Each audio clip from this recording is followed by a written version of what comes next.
All right, all right. The 2 minutes is a speculative time, so 2 Microsoft minutes typically is not 2 minutes at all. So let's speed things up. We have to be on time as well. The guys are up and running. They gave me thumbs up. So the next 2 speakers, Rudy and Henry. Well, Rudolf's, I was his supervisor for the master's thesis, and with Henry, well, he's doing his PhD, and I'm supervising him partially. I'm not his primary supervisor, but advisor. So let's see what you guys can tell about the industrial control systems. There you go. The floor is yours. Cheers, Bibi. Hello, everyone. I'm happy that we started earlier. Well, we'll try to be quick so we can all get to lunch a bit sooner. Our talk is on detecting threats on industrial and automation control system networks. So a bit about us. I'm Rudolf, so Rudy. I work at CERT.LV, incident response, and as Bibi mentioned, he was my supervisor in Baltic in Estonia, and that's where I got to study this topic. Yeah, so my name is Henrik Skrodels. I'm a PhD student at the Riga Technical University. I'm studying computer science. And my research interests include cybersecurity and data science. Okay, moving on. So, just a short outline of the talk. I'll be covering this first part, which is I'll start off with some background and context information on the actual ICS, ISCS, and all that, and then let me just get a pointer. Yes, then I'll cover a bit about what actually is an industrial and automation control system and its network, and then I'll delve into bits about the protocol that I looked at, and then moving on, some real-world attacks that happened a while ago and not so long ago, and then finally into the actual prototype development and some demo as well. Okay, so context. So the overarching goal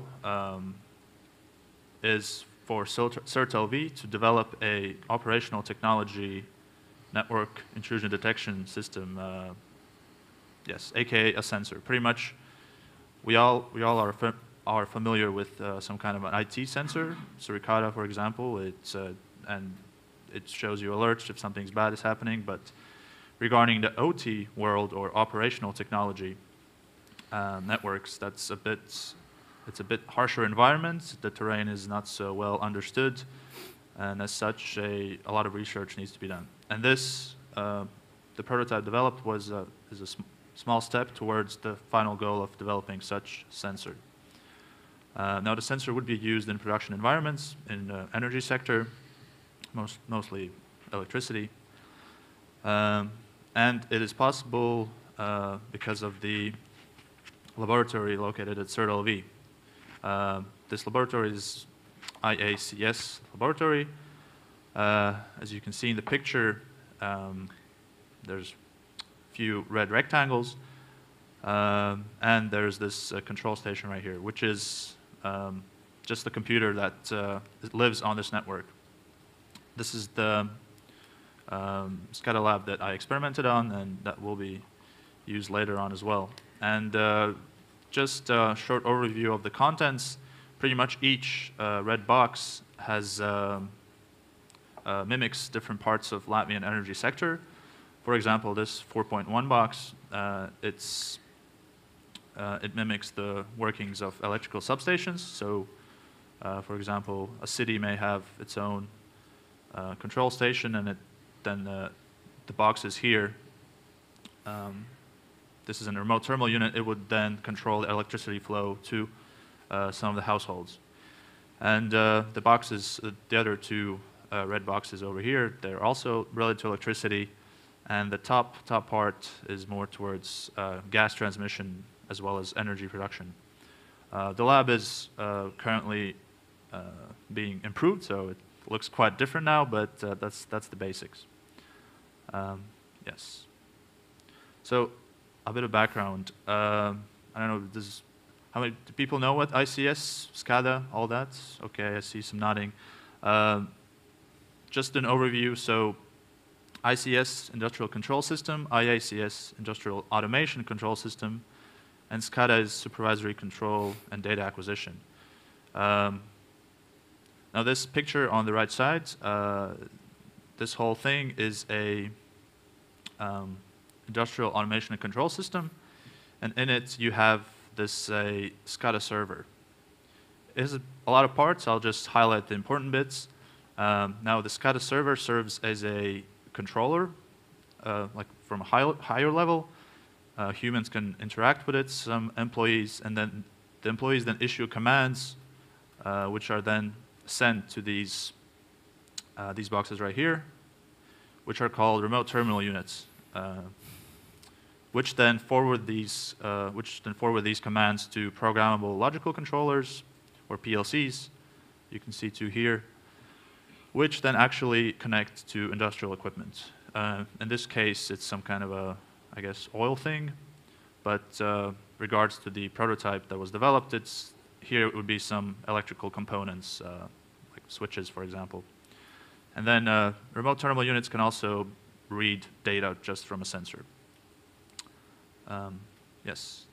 Now regarding the security, I think this is well understood that it's part of critical infrastructure. Obviously, we need to spend a lot of time to protect it, to segment this network, to not allow any wrongdoings to it. Since all of us currently, this whole building is controlled by some kind of an IACS or SCADA system. And for that, of course, there are devastating consequences if there were any attacks. Okay, moving on. Yes, so this SCADA server communicates with RTUs using a protocol, different kinds of protocols, but in our case, we look at just one protocol for this prototype, and the protocol is IEC 60870-5-104 or IEC 104 protocol. Now, this protocol is specifically designed for telecontrol of these electrical substations. It sits on top of TCP, so you have all the sessions, and uses port 2404. Now, since it uses TCP, it also sits on top of the IP stack, and it requires an IP address of the RTU, remote terminal unit, to work, as well as a bit more detailed information to reach the appropriate bit for the device. Here I have just a quick picture overview. So there are two types of packets for the protocol. One on the left side, this is just a fixed length packet. So you have two start bytes, and then you have control fields, and then you have, which is not that interesting from a security perspective, but then on the right side you have with a variable length, and you have this bit right here. It's called an ASDU, or Application Service Data Unit, which carries the actual information to and from the RTU. And yes, it doesn't have any built-in security measures. I'll cover that in a bit. Okay, so past attacks. December 17, 2016, in Kyiv, Ukraine, they suffered an attack labeled crash override by security firm Dragos. A large part of Kyiv were left without power for roughly an hour. Now, the attack happened in multiple stages. Attackers got access to the IT network. From then, they established persistence and then pivoted to the OT network via, I believe it was a data historian that was basically misplaced. Now, the malware that was developed and executed, it enumerated the OT network and changed the state of the information object addresses to open and close, which basically meant that they opened and closed circuit breakers, thus changing the flow of electricity. Now, I have some screenshots here. On the left side, you see a extracept of a DLL. You can see an IP address that was targeted, the targeted port, log file, and at some part of it, there will also be the IOA, so information object address. And here you can see the actual packet that was seen in the attack, well, not in the attack, but the mimicked attack. So the malware used, this is the traffic from the malware. And here I've cropped out the most important bit. You can see that the protocol used is the IEC 104, and it used this, this bit right here, this information object, which is called single command. And it used the IOA address of 10. Now this is 2016. There was also another type of malware discovered in December 2021. It wasn't part of an attack, but this malware was found. Someone uploaded the malware to some VirusTotal or Mandiant, or we don't know where, but it was uploaded, and from there it was analyzed. And it pretty much did the same thing. It delivered single or double commands. So these single, this CSCNA1 and CDCNA1.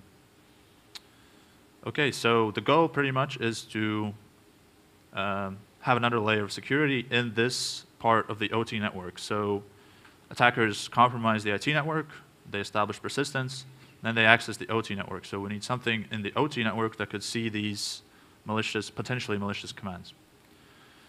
That leads us to the work of the research. It's the operational technology intrusion detection system. Now, here I have a simplified graphic of an OT network where there's a SCADA workstation from which an operator can send a command to an RTU, remote terminal unit, and then the command is forwarded to PLCs, which then execute the command or report back some data. Now, this part here, as I mentioned in the overview section, is used by, the command is sent using the IEC 104 protocol, and it's mostly insecure. It's unencrypted. There are no built-in authorization mechanisms, as well as, and that leads the security up to the vendors who create devices that use this protocol. So the vendors can implement it however they please. That's one part. The other part is that the actual engineers that use the systems, that build the systems, they have to turn the feature on and stuff. Of course, there are some caveats. Yeah, so there are some issues with this. Hence, the goal is to place an intrusion detection system that can either detect, prevent, notify, etc. Okay, so on the next slide, I'm going to zoom in on this intrusion detection system.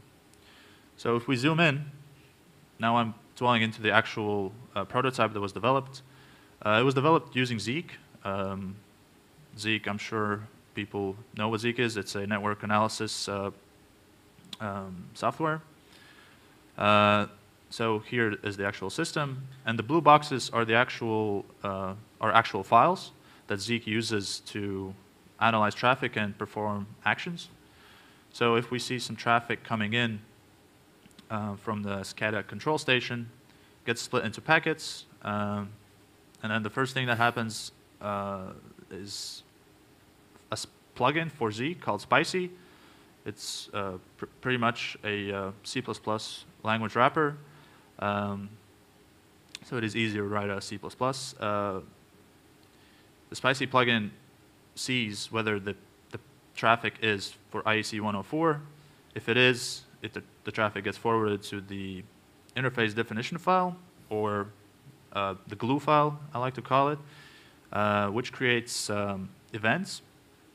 Creates events, and these events then finally can be processed by the Zeek script file here, which performs some action. So it's the most important file in this context. In the prototype's case, it logs the traffic, nothing too special, but it can also be leveraged to block it or alert the operators via some CM system or something else. Okay, so Now I'll cover a bit more on what the actual protocol is looking for. This is an extracept of the packets that I showed before. There were variable length packets and fixed length. This is the variable length, and you can see here this is the application service data unit packet. And here's the important bits, pretty much. There are 3 types of packets. This is the I format packet. The SNU format doesn't really matter that much. So this is the I format packet, and in the packet you have either one object or multiple. It varies, but in our case, I've highlighted just one object, and it contains 3 parts. Information object address, IOA. It was seen also in the malware sample before. And it also contains the information elements, which are information object codes, or just object codes. So in the prototype's case, it looks at two of them, which were seen in the wild, because they were seen in the wild. So CSCNA1 and CDCNA1. Single command and double command, respectively. So pretty much, we get an IEC 104 packet. Is it ASDU? Yes. Is it one of the commands that performs an action? Yes. We log the command and the connection details. Now, to actually test the prototype, I ran an experiment with a following threat scenario. The threat scenario was that the attacker had access to the OT network and could communicate with the actual remote terminal units. Actions to accomplish this are not easy, not trivial. The attacker needs to be either very lucky or sophisticated. I've drafted the possible chain of events. So, for example, the attacker could gain access to the IT network, similar to the malware that I showed before. Supply chain attack, phishing, you name it. And then attacker needs to pivot to the OT network. So this could happen in numerous ways, one of which could be the data historian, which is used to store data, could be placed on the IT network instead of the OT network, or it could be because of network segmentation issues. Yes, so that attacker would need to pivot to the OT network, and finally the attacker would need to actually see the traffic, 1, and 2, be able to send commands to the remote terminal unit using their own machine.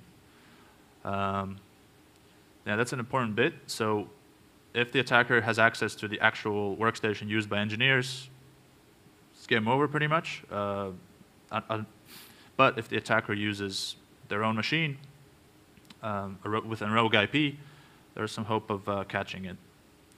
I mean, you can hypothesize that if the workstation operates at weird times, then we know it's an attacker, but that's out of scope for this talk. Okay, so enough with the slides. I'll show you how this actually works on just the terminal this time. But the point of the demo is just to showcase the Zeek files and to show how to add more capabilities to the actual prototype, or to the actual to the actual script. So let's see. So I'm connected to a box. It doesn't matter where it is, but I have 2 folders here, 1 and 2. You can see them here, both of which contain files necessary for the Spicy engine and Zeek to work. Now the second folder is with already adjusted parameters. I did not want to do it on the fly because I believe demo gods would punish me. But either way, let's look at some of the files and I'll just glance over them. So first off, the spicy file, which is the one needed to understand the traffic. It's a lot of lines. I'm not going to go too deep into it, but I'll show a few important parts, one of which is here. It's called the single command. So here I'm specifying the single command that we saw before in the malware. So if Spicy sees the single command, it logs the information object address, and it also logs the single command bits as well. Now, that's the single command here, and if we scroll down, here's the double command. Very similar. So that's the Spicy file. Next up, it's the EVT file or the glue file. Very short, nothing too major in here. So yes, it uses the Spicy analyzer over TCP, 2404 port. And here you can see these two lines where it uses the single command. And it actually creates that event that I was talking before about, which then can be logged by Zeek. So two events here, single and double command. And finally, we go to the Zeek script file, which is also not so long since it's just a prototype. But the most important bits of it is that here it logs the single command, and here it logs the double command. Yes. So, and to actually run it, whoops. So since I do not have, we're just going to read we're going to read that experimental data that I showed on the presentation. And to run it, okay, it's not, okay, whatever. So we just say Zeek, oh wait, I need to go into the first directory. We say Zeek, we say ignore checksums and read a file. And the file we're reading is pcaps experimental data. And then we need to also specify the Zeek script file. And we also need to specify this 1.hlto file. This file is just a compiled file. So Zeek and this file is created using this EVT file and the Spicy file. Basically, it's just a binary file, so Zeek Engine can read the data. And then we launch it. And yeah, as you can see, we saw some files appearing here. The conlog, that's people who know Zeek know that that's default. And the I104 log appeared here. And in it, I know it's a bit difficult to read, but the important bit is that we see the originating IP addresses. And we also see the commands. So we see that a command was sent saying turn off, and a command was sent also saying turn on. And another bit is we can see different IPs. So this is a 10.10.0.100 IP, which in the experiment was the official SCADA, not official, but the legit SCADA station. And this 10.10.0.240 is a rogue machine performing these actions. Now this is I presented an overview of the file, the Zeek engine. Now in the second directory, let me just close all these files. In the second directory, we have the same situation. The Spicy file is exactly the same, but it has an additional line here on the EVT file where it reads another command called interrogation command. Now I'll just open up the first so you can see the difference. Yes, so this is the second file. We see that here it's just commented out. Now if we perform, and then the Zeek script file has an extra few lines to log that event. And to actually launch it, we perform the same actions. So we tell Zeek to,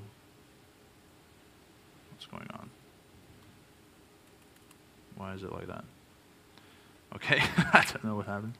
But anyways, we say Zeek, hey Zeek, read the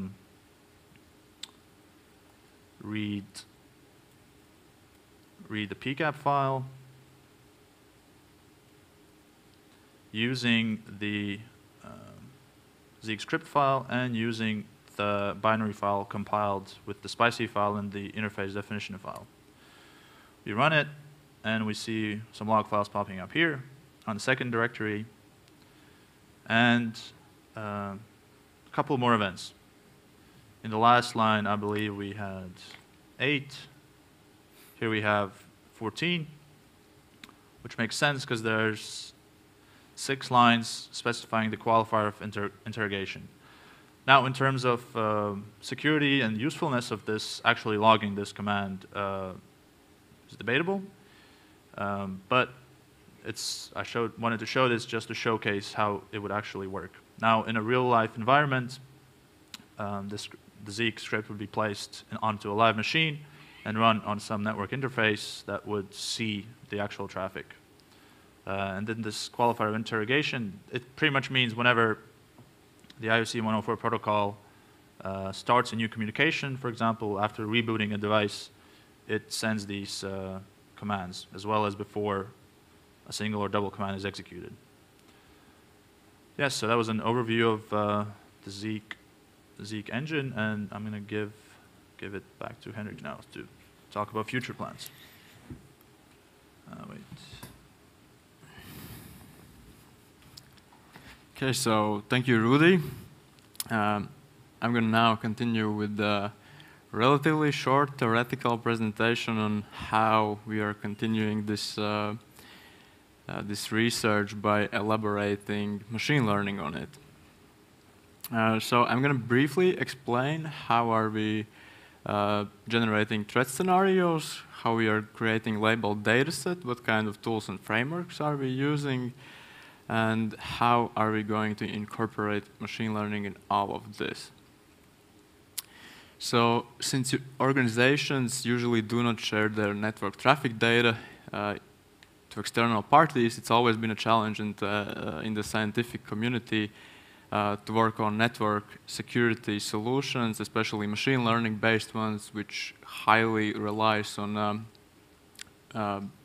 big quantities of data, quality data, but thankfully I've had this opportunity to work on the CERT.LV lab, so data and experimenting isn't a problem anymore. So the main objective, or let's say end goal of this research is, of course, the enhancement of CERT.LV monitoring and incident response capabilities. To achieve this, we are creating an IDS that would utilize a machine learning model. In order to create a machine learning model, a labeled dataset is needed. And in order to ensure that the data used for model training is meaningful, a comprehensive threat scenario is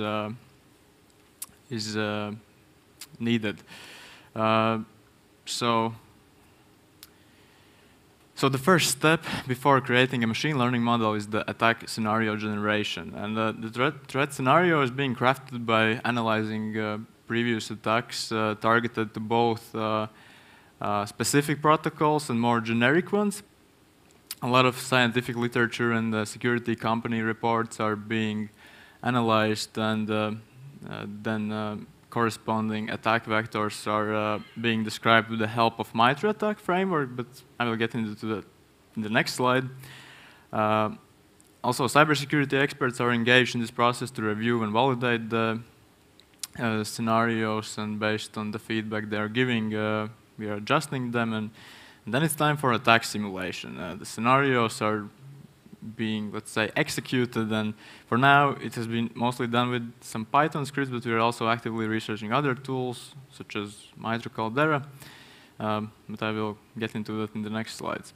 So I'm sure most of you are already familiar with MITRE ATT&CK framework, but for those who aren't, then MITRE ATT&CK is a curated knowledge base and model for cyber adversary behavior, reflecting the various phases of an adversary's attack lifecycle and the platforms they are known to target. And so, as we all know, cyber attacks are rarely as simple structured as they're often portrayed in the media.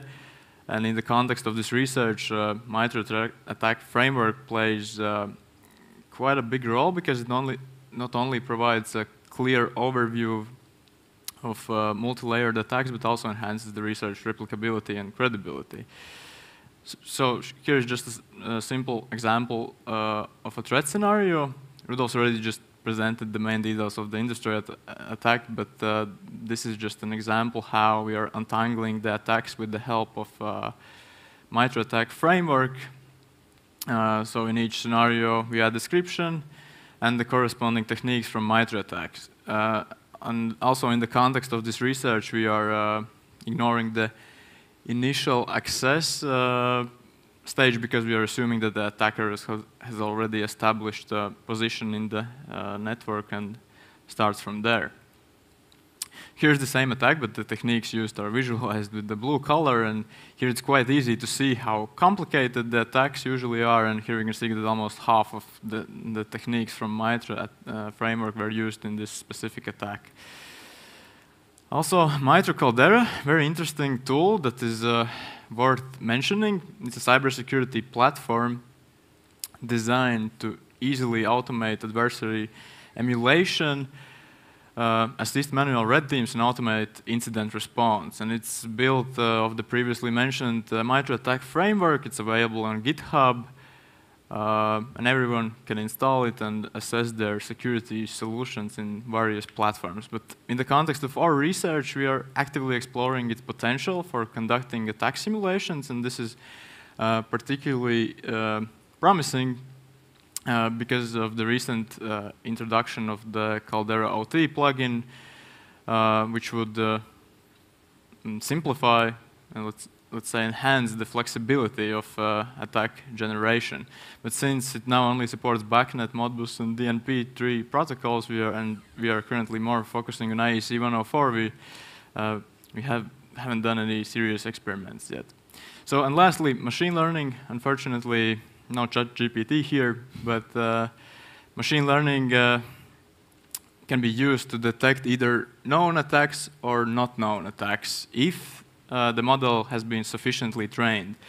We are putting a lot of work into preparing everything as accurately as possible in order to reduce false alarms and to increase detection rate.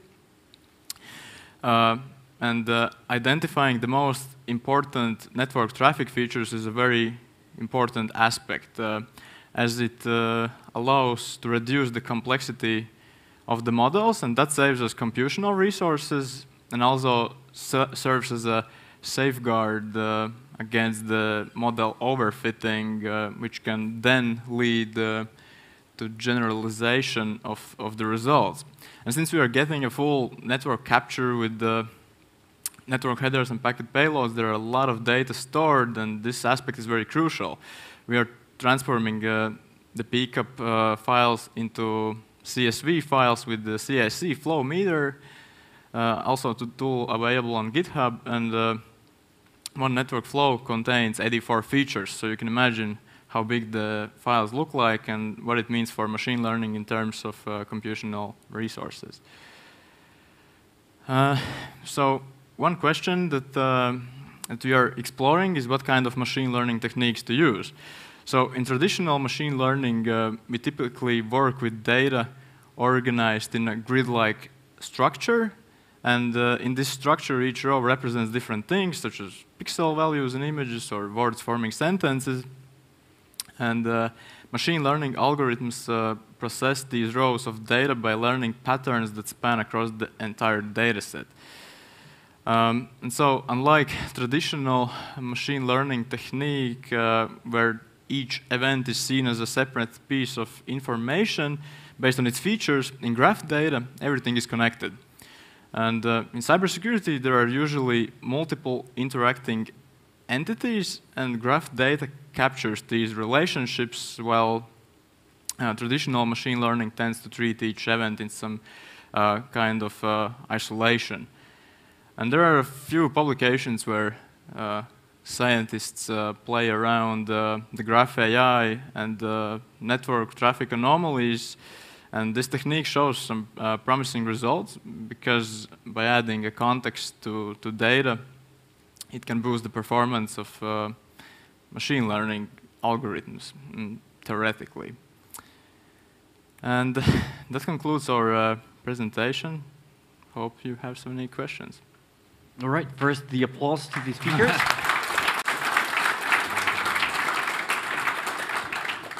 So I will kick off the question. I mean, context is very crucial, and this will go to both of you from the different perspective. Rudy is dealing with Zeek, and you will be throwing the machine language learning at the problem as well.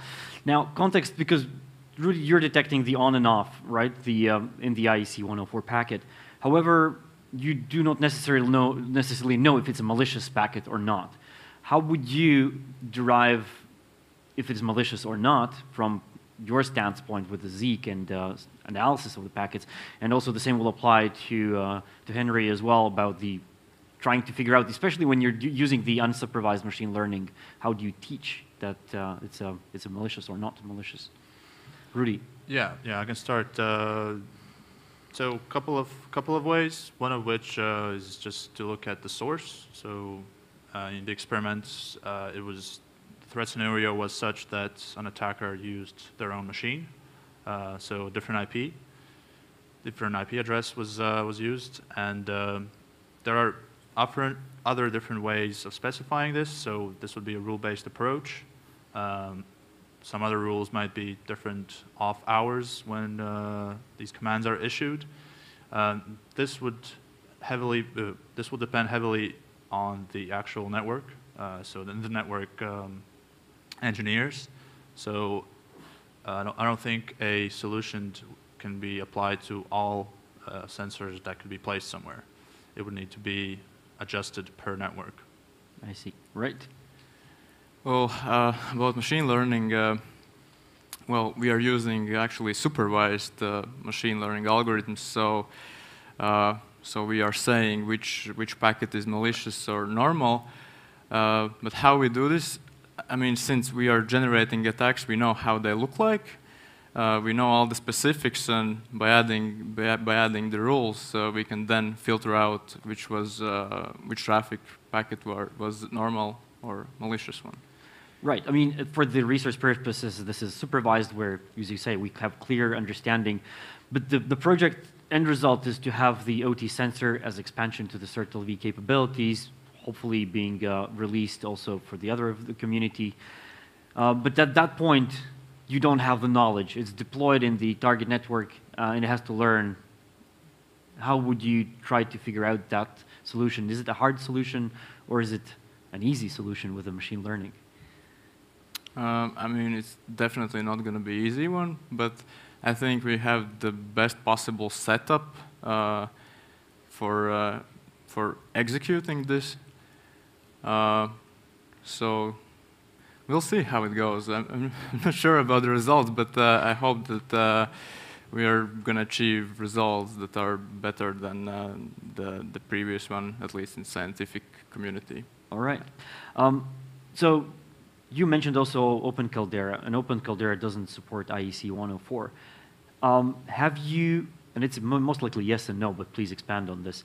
Have you looked into how hard it is to expand Open Caldera with adding a new protocol? Like, does it huge effort to add IEC 104 there to simulate attacks? Well, unfortunately, the answer is no. I haven't looked at it. But I know that they are working on some other. They're expanding this tool and working on other protocols. I'm not sure which ones, but I hope that in some near future they will add the protocols that we are using in this research as well. I mean, the good thing is that we are also using Modbus, but since the research only started with IEC 104, we haven't got into that yet. All right. And for sure, I mean, Open Caldera being from MITRE framework, they're more US-centric. The DNP3 is a protocol that's similar to IEC 104, but more US related. So maybe there's some caveats there as well. Any questions? Yeah, there's one question from the audience. There was a very quick hand up, so it's very good. He was waiting for me to ask. Go ahead. I have put few thoughts together. Humans make errors, and those industrial networks tend to be very complicated. Do you see a potential that this system can be used, that there is no malicious activity, but there is an error made by an operator? Yeah, for sure. Sometimes, as I mentioned before, at the rule-based approach, if specified actions are whitelisted, so 9 to 5 actions by an operator are okay. For example, but if someone stays a bit longer or accidentally does something, this can trigger an alert and block something. So yes, I'm pretty confident that it would be able to detect some errors in the operators as well. All right, any more show of hands? Right. You're currently working, Henry, on your thesis, right? But there are going to be deliverables as well. One of the first deliverables, what is the first outcome? The release of a data set, or what's going to be that? So the goal would be that in each of these boxes there would come out some scientific publication. Well, currently we are working on a publication about threat scenario development and how we are creating the labeled dataset. And so yeah, then afterwards, how we are going to apply machine learning. I think that's going to be another publication, and in the end, the whole IDS publication. Right, but for the community around, so the label data set will be the first one to come out. So if you're working in the energy field and IEC 104 is your protocol, then check out what Henry is doing. Hopefully you can reach out to him during the break. All right, with this, unless there are last questions, there are none. All right, let's give a round of applause to our speakers.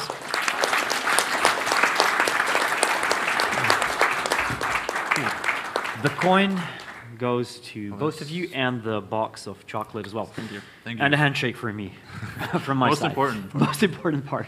Most valuable. All right, before we go for the break, so stay tuned. After the break, we're going to dive into the hardware level of memory, how memory works. And also, for those who were on the live stream, we didn't stream the first session. There was TLP Red. I want to just say that after Lari did the presentation, my phone started to buzz because someone said, hey, I saw your domain name on the list of Lari's presentation. Now the guy is jumping on the car and driving over here just to talk to Lari and figure out what's going on with his. So stay tuned. So this is good communication.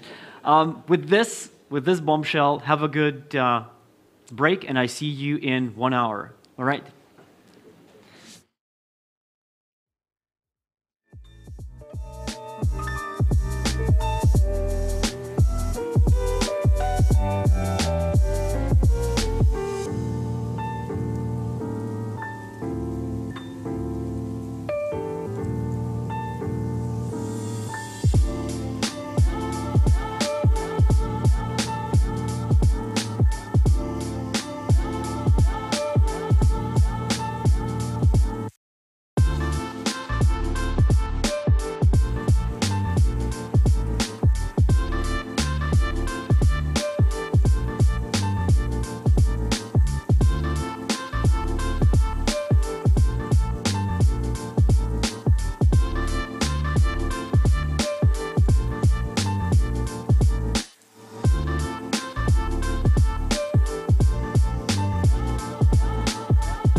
right, let's start. Welcome back. If you're here on site, if you're there remotely, we have two presentations still left to conclude the technical session before we go and transfer ourselves to the main session for the closing remarks and keynotes.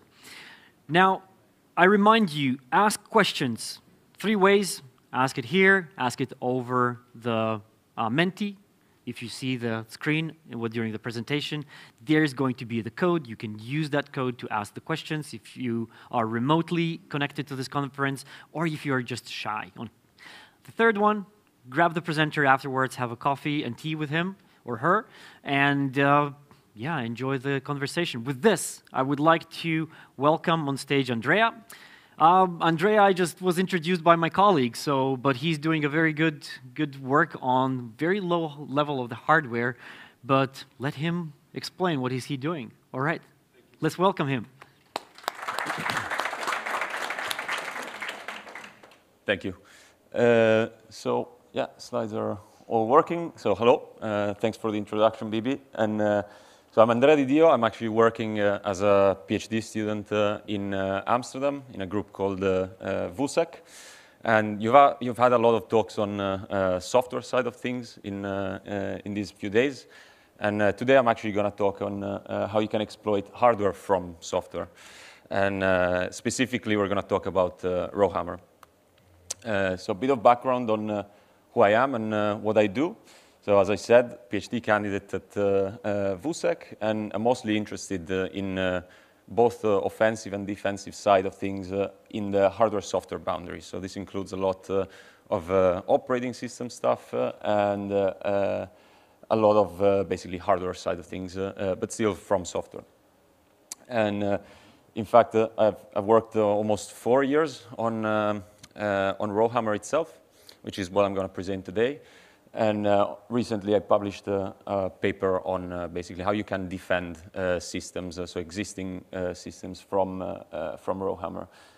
So you can find me on Twitter, X, whatever you want to call it nowadays. And then I have also a pretty outdated blog, but you can check it out if you want.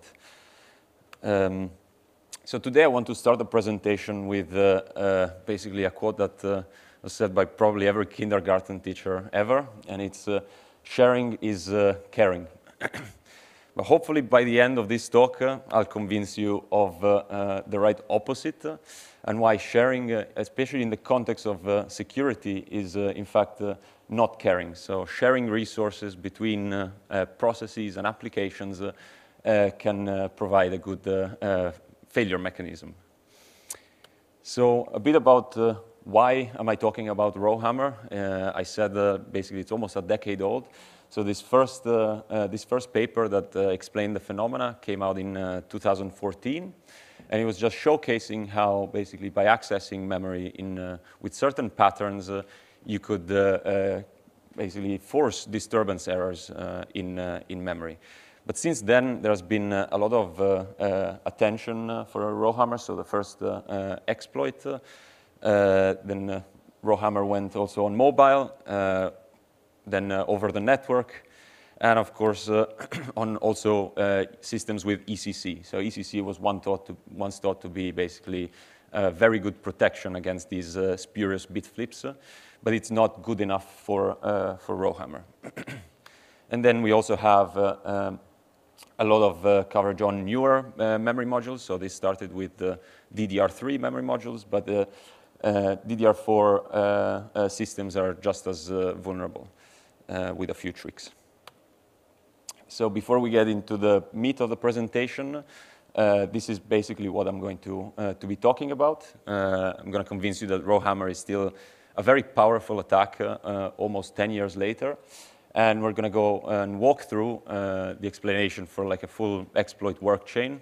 In this case, what we're targeting is co-hosted VMs. So I think like many people nowadays store their binaries, their data on co-hosted VMs.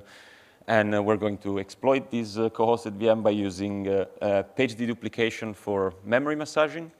So you've heard maybe of the term of memory massaging in the software context. When we're talking about hardware, it's slightly different. But we're going to go through this.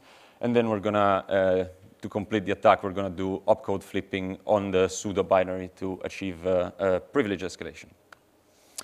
And this is how I've structured the exploit workchain. So we're going to start with a bit about what DRAM is and how we can exploit and reverse engineer some DRAM characteristics via timing side channels, because in fact DRAM is a shared resource. Then we're going to walk through basically row hammer and templating. Then we're going to go through opcode flipping and page deduplication. And at the end of this, I have a short demo video to showcase the attack. So DRAM can be logically viewed, or at least a DRAM bank can be logically viewed as a matrix of cells. So you can see the diagram there on the right. And every cell is just composed by simply a transistor and a capacitor. And it stores 1 bit of data. So simple enough. Every bank has this shared resource, which is called the row buffer. And the row buffer acts somewhat like a cache for DRAM.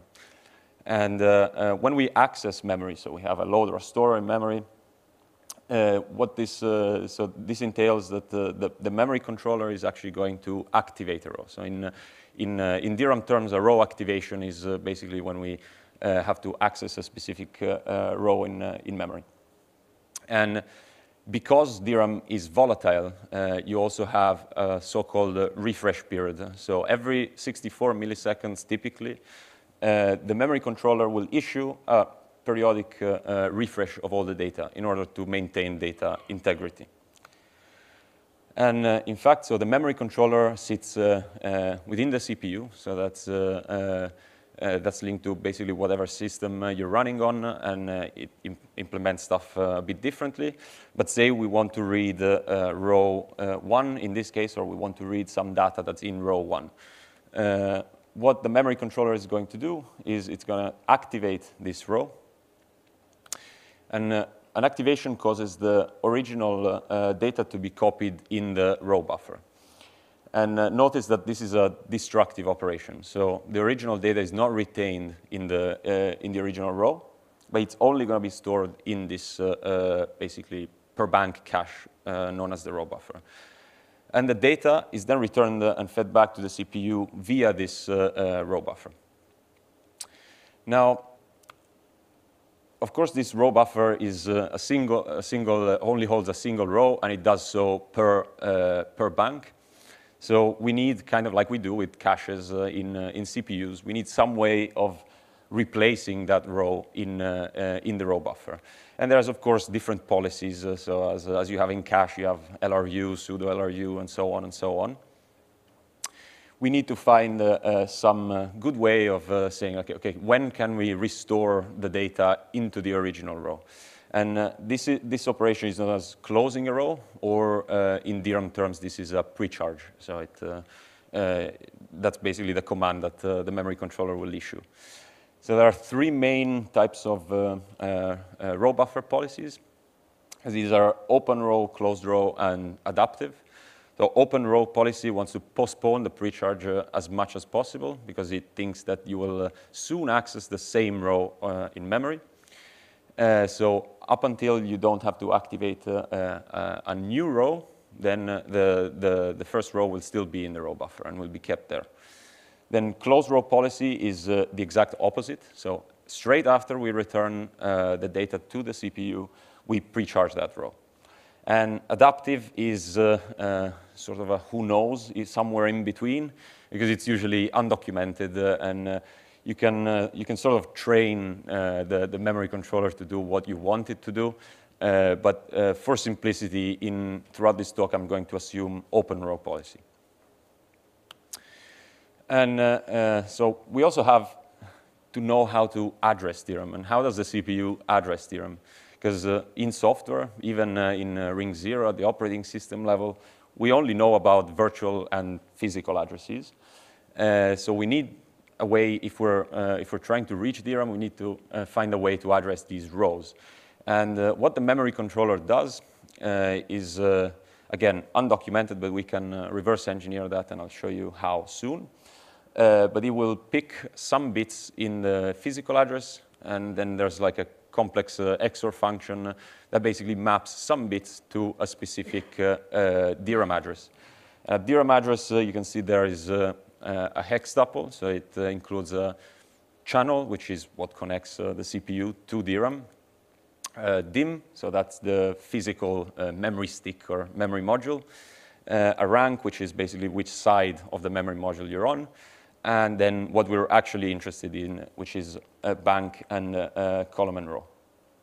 So we can, as I said, recover these functions via timing side channels. Because often when you have a shared resource like we do with the row buffer, there can be some information to be taken away via timing side channels or power side channels or whatever. So how can we do this? In essence, it's pretty simple. So what we want to do is we want to map a very large buffer, and this very large buffer has to be a huge page. So it can be either 2 megabyte page or a 1 gigabyte page. And what you see is that basically, if you have a huge page, because of how huge pages are mapped in the page table hierarchy, you're going to share some bits between the virtual and the physical address. So in the case of 2 megabyte pages, those are 21 bits. And in the case of 1 gig pages, we share the lowest order 30 bits. Now, 1 gig pages are not really always available. So we have to basically do what we can with the 2 megabyte pages, which are always available in modern operating systems.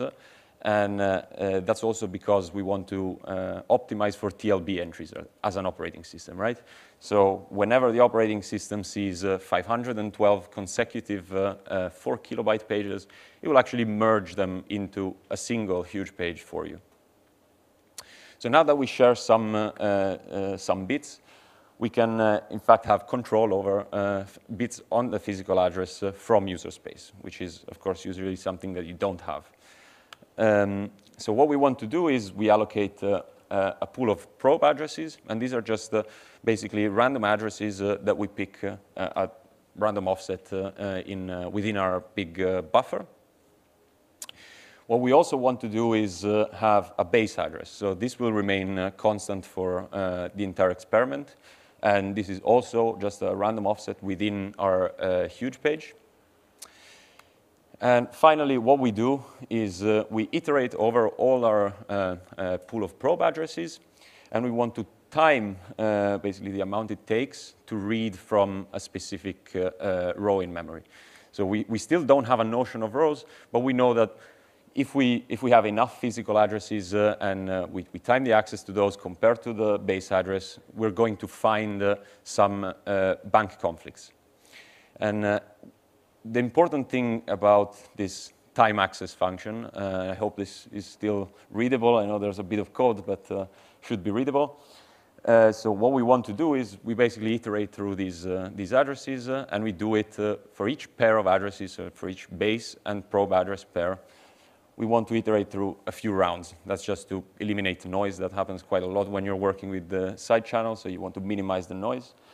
And then what we do is we take the timestamp counter from the CPU, access these two, dereference these two pointers, which will cause an access to memory.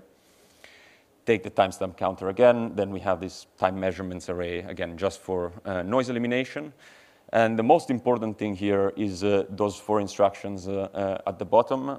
So I've put them there as functions, but you can inline them and do whatever you want. And these are the L fence, the CL flashes, and the M fence. So the memory fences are there in order to have serialization. So we want the order of our requests to be exactly the one that we have in our code. And the CL flash is actually the most important one because we need to reach DRAM if we're trying to see if there's a timing side channel from the row buffer. And the only way to reach DRAM is to flush the cache of where that address is stored.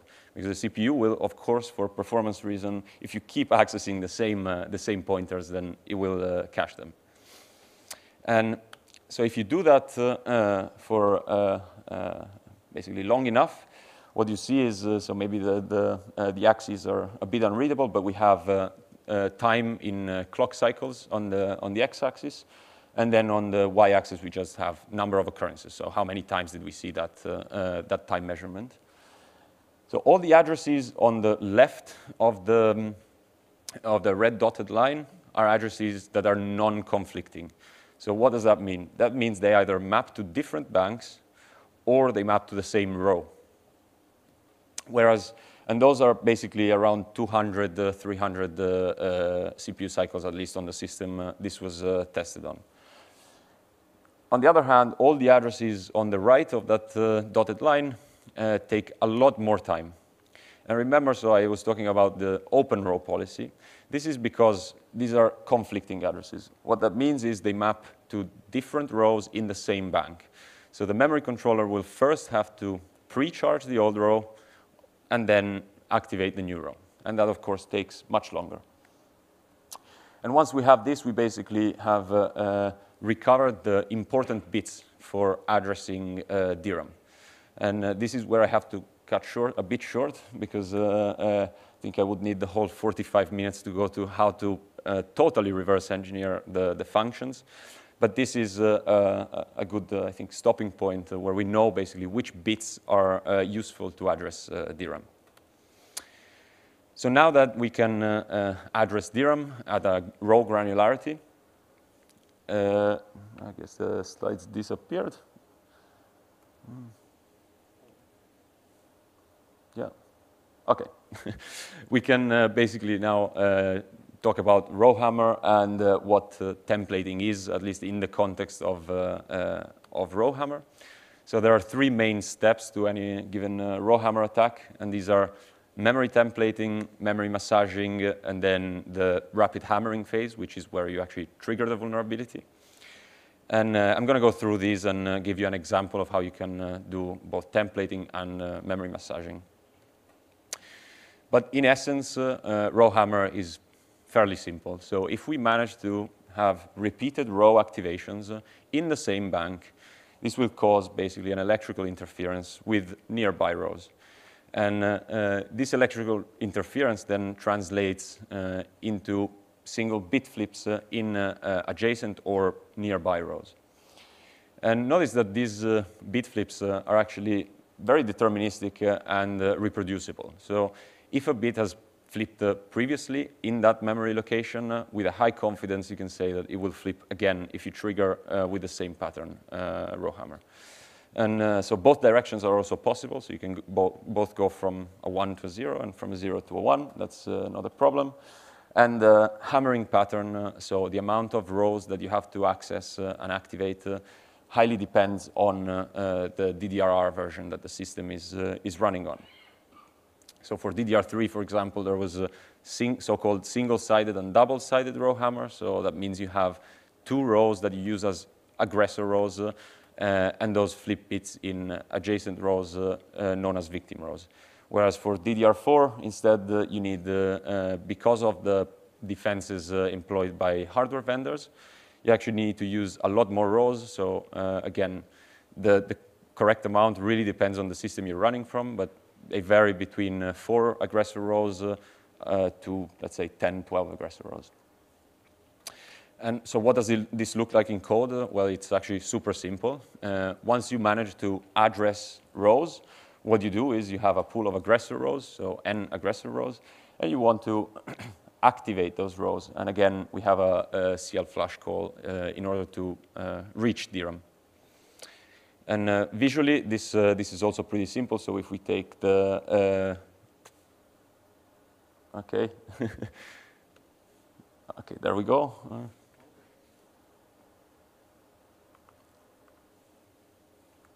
Yeah, OK. So we want to basically activate these rows in memory, so our aggressor rows. In this example, we have row 0 to 4 and 6. And if we do that quickly enough, basically what happens is we're going to end with a bit flip in a nearby row. So in this case, in row 5, we had a change from a 1 to a 0 in the second cell.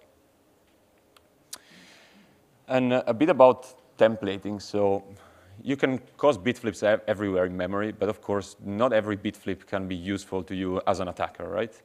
You need to be able to flip a bit in the correct location in memory. And these useful bit flips are called templates, and basically they are a combination of whatever page frame number, and you need to have an offset in a page and see which bit has flipped at that particular word. And now we can go on to opcode flipping and how we can basically flip bits into opcodes. So this is based on x86 because x86 has a super dense instruction set. So what you see with x86 is that if you manage to flip a bit in any given opcode, with a very high chance, you're going to yield another valid opcode. So that at least basically gets us rid of general protection faults and stuff like that. So we don't crash the binary that we're trying to target.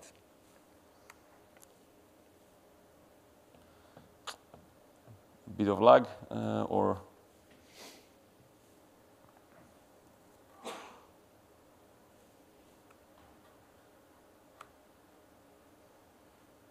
there we go. So as an example, I have this toy example of a very safe login program, as you can see. So the password is hard-coded to be secret. Again, very safe password. And what it does is very simple, but of course it's because it fits easily on a slide. And what it does is it takes an argument from the command line and checks against this secret password. So if the password is secret, then we get a login success. Whereas if we pass it whatever garbage value we want, we get a login failed.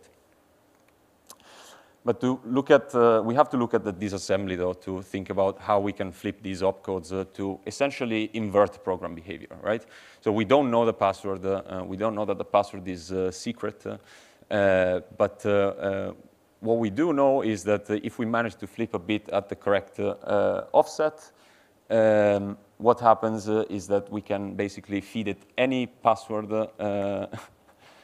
This is a bit annoying now, but so we can basically feed it any given garbage password, and we will have a login success. So in this case, what we're really looking at is that line of the disassembly there. So that means that at offset hex 199, we have this jump not equal instruction. And that basically defines our login program. So it's the check to see where to jump if the password is correct or not correct. Now, what we can do is we can flip the lowest order bit. And if we flip the lowest order bit, we go from hex 7507 to encode that particular instruction to hex 7407, which essentially inverts this opcode. So now the new behavior is whenever we provide it the correct password, we get a login failed, whereas whatever garbage value gives us login success. And so I also introduced basically these templates. And how does a template look like in this case? So what we want to find is a location in memory. So this is in DRAM, where given a page frame number at offset hex 199, we can flip the lowest order bit of that specific byte. And if we do that, we know that we can land a code page there with the same characteristics as the login binary. And we can essentially invert the behavior of that program. Of course, this is all fun and games, but hey, who implements a login binary like that, right? Like, that's super unsafe.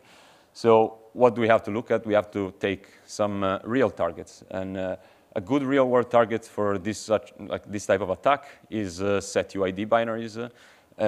So maybe I forgot to mention, I'm assuming we're running on Linux in this particular talk. And basically, these set UID binaries, such as, for example, sudo to get super user privileges, map in this sudoers.so library. And that library is the library that contains the code for the password check. So what we do is we do binary analysis, like you've seen in also a lot of previous talks during these 2 days. to discover which opcodes can be interesting. So given an opcode, which opcode can we flip a bit in? Yields basically an opposite opcode so that we can invert the password check. So in fact, our goal is to invert program behavior for binaries using sudoers.so, just like we did for the login program. This is all, again, nice, but how are we going to land a given code page, so sudoers.so, in that vulnerable location in memory, so where we have our template? And this is where memory massaging comes in. So because you know that the bit flips are reproducible, you really want that code page to land at that address in physical memory. So what we're going to use for memory massaging is something that's available on most modern operating systems. And this is page deduplication. So on Linux, this is known as KSM, or kernel same page merging. And what it does is very simple. So it has a kernel daemon called KSMD. And it scans all of physical memory for pages that have identical content. And once it finds these pages with identical content, it will merge them together. So this is, of course, to optimize for memory entries. So you don't want loads of copies lying around with the same data. And how the operating system does this is it maps that page as read-only in the address space for every process that maps in that same page with so-called cow semantics, copy on write. So that means that whenever a process wants to then write to that page, it will unmerge the pages, reallocate a new page, and then map it as read-write in the address in the page table entries, basically, for that particular process. And visually, this is pretty simple. So what you have is you have the two co-hosted VMs. So as I said, these run on the same host operating system. And they also share basically the same hardware underlying the operating system. And in this case, we're talking about memory. So what happens is the victim virtual machine maps whatever code page it wants. This will be mapped also in the host physical memory. Now, what we can do as an attacker is map the exact same page at the location we know is vulnerable in memory. And once we do that and we wait for, again, that depends on the system, but for the daemon to scan the entire physical memory, so typically it's like every 30 seconds if you don't have too many gigabytes of RAM, what will happen is that KSMD will, in fact, merge our pages. And we are basically guaranteed, so because Linux is open source, so we can go through the memory management subsystem code quite easily, even though it's sometimes a bit of a nasty code to read. But what we know is that KSMD will actually merge these pages on the newly allocated page. So we're basically guaranteed that the victim page will be mapped at the location where we allocate, as an attacker, the page in host physical memory. There is a caveat to all this, and that's that basically KSMD doesn't work well with huge pages. So whenever KSMD scans entire physical memory and finds 4 kilobyte chunks with the same data, it will split up the huge page and then merge the pages. Now, we really need huge pages because huge pages, as I said, give us that addressing property where we can control the physical address bits. And not only that, but often aggressor rows have a striped pattern. So you want the aggressor row data to be the exact opposite of the victim row data to have a higher chance of flipping the bit. But in this case, if we let KSM do its job, what will happen is we won't have access to our aggressor rows anymore because our aggressor rows will be merged. So in this case, we use 2 aggressor rows for just to simplify. And while we're basically doing our attack, what will happen is that KSM will, in fact, merge our aggressor rows. And this will essentially nullify our exploit. So what we do is actually very easy and straightforward. We need to add some entropy to every page that we use in our aggressor rows. And yeah, so you can use 4 bytes, 8 bytes, depending on how safe you want to be. And that should be enough to basically guarantee that we keep our huge page and we keep addressing the rows that we want to address. So that's the theoretical part of the talk. Now I have a video, so unfortunately I can't do a live demo of this, mainly because the templating phase can take a very long time, and I wouldn't have time to go through it all, basically. But I do have a video which hopefully plays and is. Yeah, okay, so the terminals are also labeled to make it easier to understand, but basically what we want to concentrate on is the attacker VM. So in the attacker VM right now, what we're doing is we're going through the templating stage. So we are scanning all of physical memory for bit flips. And we know, because we've already reverse engineered and looked at the sudoers.so binary, so we know what template we're looking for. We know the exact memory location where we need a bit flip. So now it's just a matter of seeing if we can flip a bit in that particular location. And so just for completeness and for clarity, I added the host OS KVM stats. So those basically show you how KSMD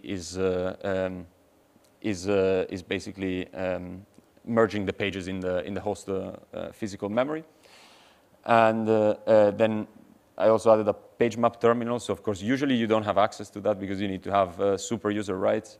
But for the context of the talk, I thought it would make it clear. So there you're going to see how the physical addresses of the sudoers.so page are going to be equal, even though they're mapped by 2 different processes. So what we're going to do now is, well, keep on scanning physical memory for these vulnerable bit flips and locations in memory. And once we're done and we find our template, what we want to do is we want to map sudoers.so in memory. And once we've mapped that, and of course, in this case, I've done it a bit differently just to showcase that the physical addresses will be the same. At some point, the victim VM will run sudo, because even for updates, right, sudo is a very common binary, and you're going to have a victim VM run that binary at some point. So basically what we do is we play a waiting game. So maybe I can fast forward a bit to where the templating phase ends, which is around here. So now we've found our template. And what we do is, in fact, in the page map terminal, maybe it's, I should have zoomed in a bit on, on the text. But you'll see that we have 2 virtual addresses, and these virtual addresses map to sudoers.so. And what I'm going to do there is just check to see what the physical address is. So in Linux, you have this page map special file in the proc file system, which gives you basically the mapping of the virtual to physical addresses. So right now, maybe not very clear, but we have 2 different physical addresses. And now we have, again, a bit of a waiting game. So we have to let KSM do its job. And by doing its job, it literally means waiting for whatever KSM needs to basically merge those pages. So again, if we fast forward a bit, what we do now is we run the sudo binary on the victim VM. And again, we have to wait for KSM to finish its scans. So if we go around here, what we want to do now is the so-called rapid hammering stage. So we've seen that a bit has flipped there before. So we have our template. And now what we want to do is basically hammer those rows again in memory. And if we're lucky, you'll see in the victim VM now, if we run sudo sudo su to get root access, we can get root access without any password, basically. So we have officially inverted the check. So now that this is done, I'd like to thank you for your time. And of course, if you have any questions now or later, feel free.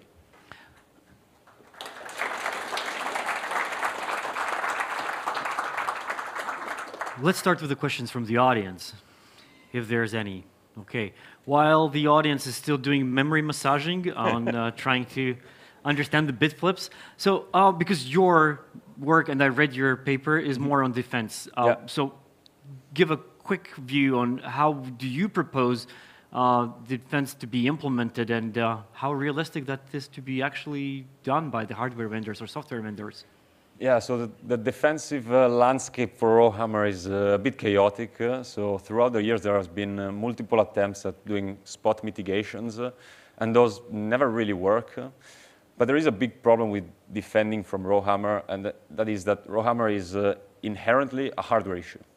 So we need to wait to see when hardware vendors can basically have a fix.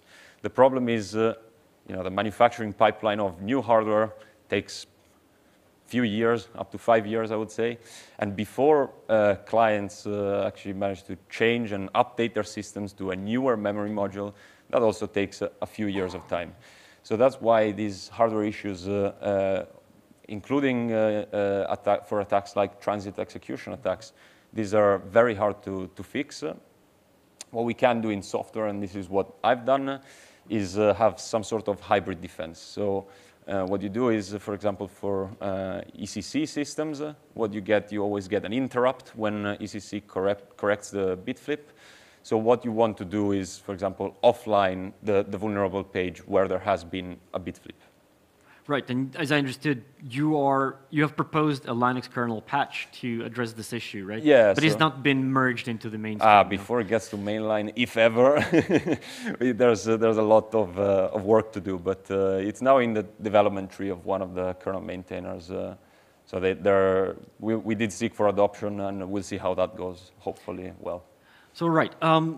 Although this prevalently, that is the hardware issue, as you mentioned, we can do spot mitigations through the software. You have offered the help on the Linux kernel. Let's see how it goes. Windows, do you know if there's any work on that one? Is Microsoft working on it, or that's just a black box for now? Not that we know. So what they do is, again, for example, the fact that you can use KSM as page deduplication actually forced Windows to disable page deduplication. So that removes definitely like an arrow in the quiver of the attacker, but it doesn't solve the issue. So that's one instance of memory massaging, but then you have plenty of other ways. So just like you do with heap vulnerabilities, for example, you can do memory spraying, and right. Because the physical frame allocator is pretty predictable in where it's going to hand out a page, if you force it into a corner, it will give you still the page you want. Yeah, in exploit development, it's called memory grooming. Here, yeah. Here you call it memory massaging. Has anyone already come up with a question? No. All right. While we still have time. So you mentioned, in your example, you went for the x86. You said it's very dense. That's correct. And the Rowhammer attacks have been conducted also against mobile systems, which are predominantly ARM architecture based. Is there any difference? What's the difference? It takes more time? Does it take more time to kind of do the templating? What is the key difference here? So there is a big difference, and that is there's no direct way to flush a cache line in ARM. So what you do is, and you can do that, so actually x86, one of the things that were proposed for also for x86 systems was to make CLFlush a privileged instruction so that not any user can just run CLFlush. But of course, that also doesn't really hurt the attacker that much, because what we can do is we can have cache eviction schemes. So we can reverse engineer the cache replacement policy in caches, and we can. That's how we do it on ARM, basically, and force basically the hardware to evict are aggressor roads from the cache. All right, I'm going to pick one question from the Menti. I'm glad. This is a good question. DDR3, DDR4, this is what you've mentioned. Yeah. So the question here is, what about DDR5?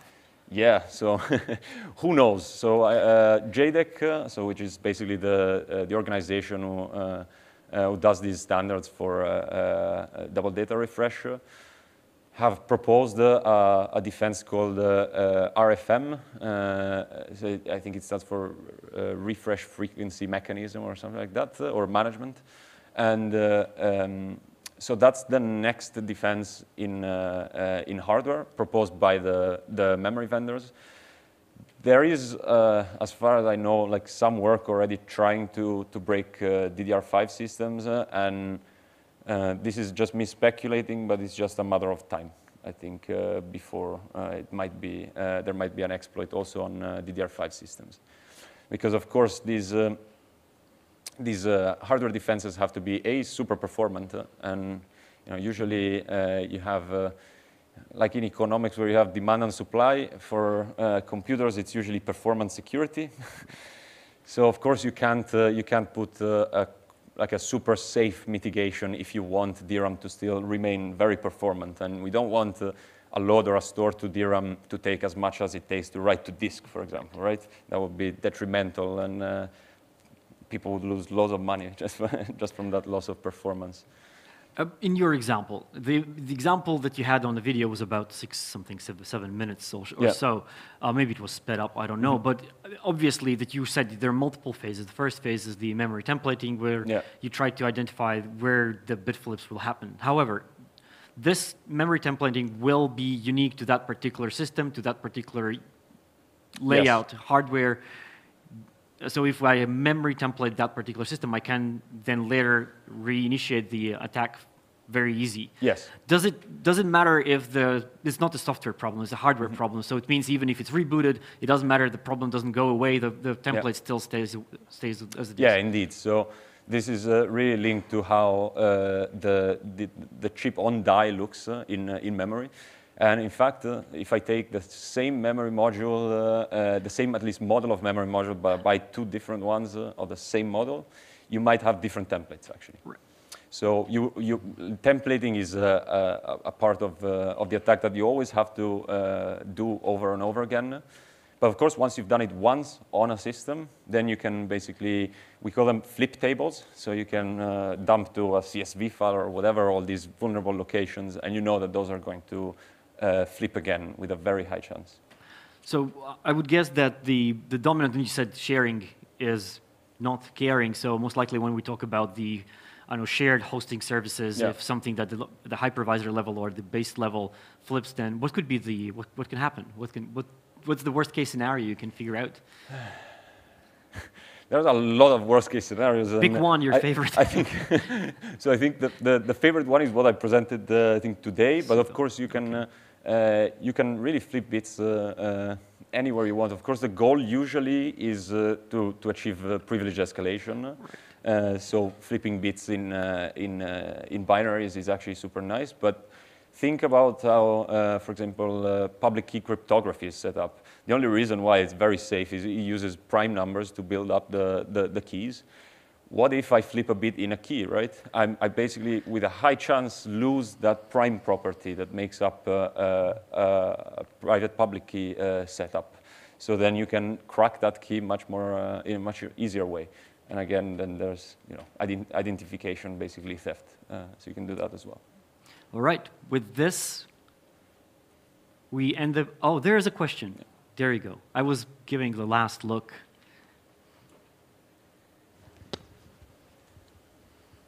So if I got you right, if we care about security, we should skip using cloud, at least for now. Is it equally applicable to all the cloud offerings, IaaS, PaaS, SaaS, or there are some differences? So there's no fundamental differences on which type of cloud you use, because at the end of the day, the hardware is always the same. What we should stop doing, I guess, is sharing these resources. So, but then of course, you lose the attractive part of cloud, right? The cloud is there because you can run multiple systems on the same hardware. So it's hard to see where what the sweet spot is in this case. So again, cloud vendors as well, what they did were they turned off memory deduplication for this particular attack.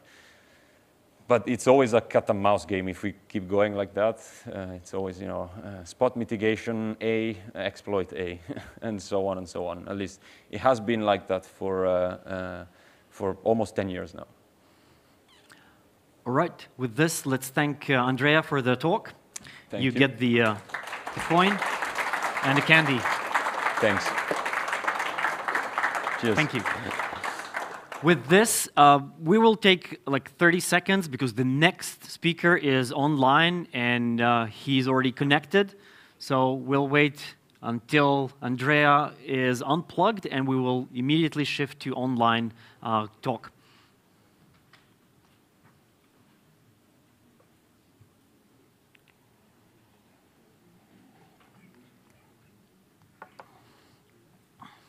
All right.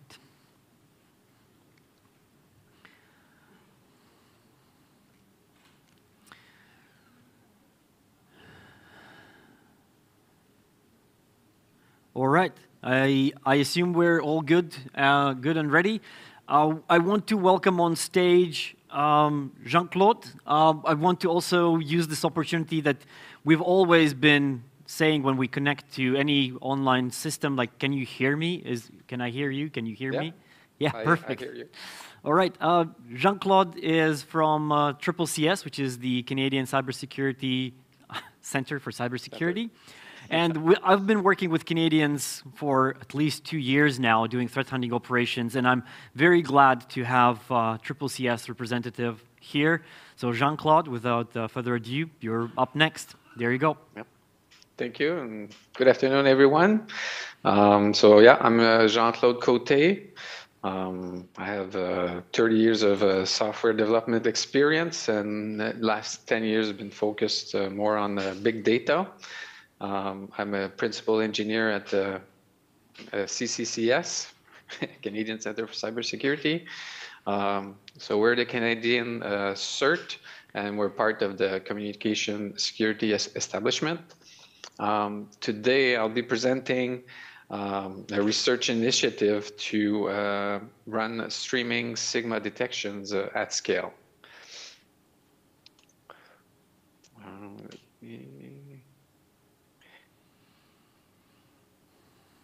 So this is kind of the way it's going to go. So do a brief overview of what CCCS does, a brief overview of our data flow, the project objective for this initiative, and go into details how we did this, and a small conclusion. So the role of CCCS as a CERT is to inform and protect the Canadian. We develop tools and techniques. We have quite a software development focused shop, as well as all that goes with it. So we help and defend the Canadian networks.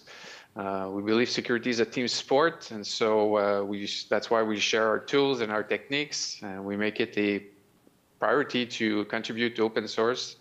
And we share our information via blogs as well. So this is a high-level overview of how our data is flowing through our system.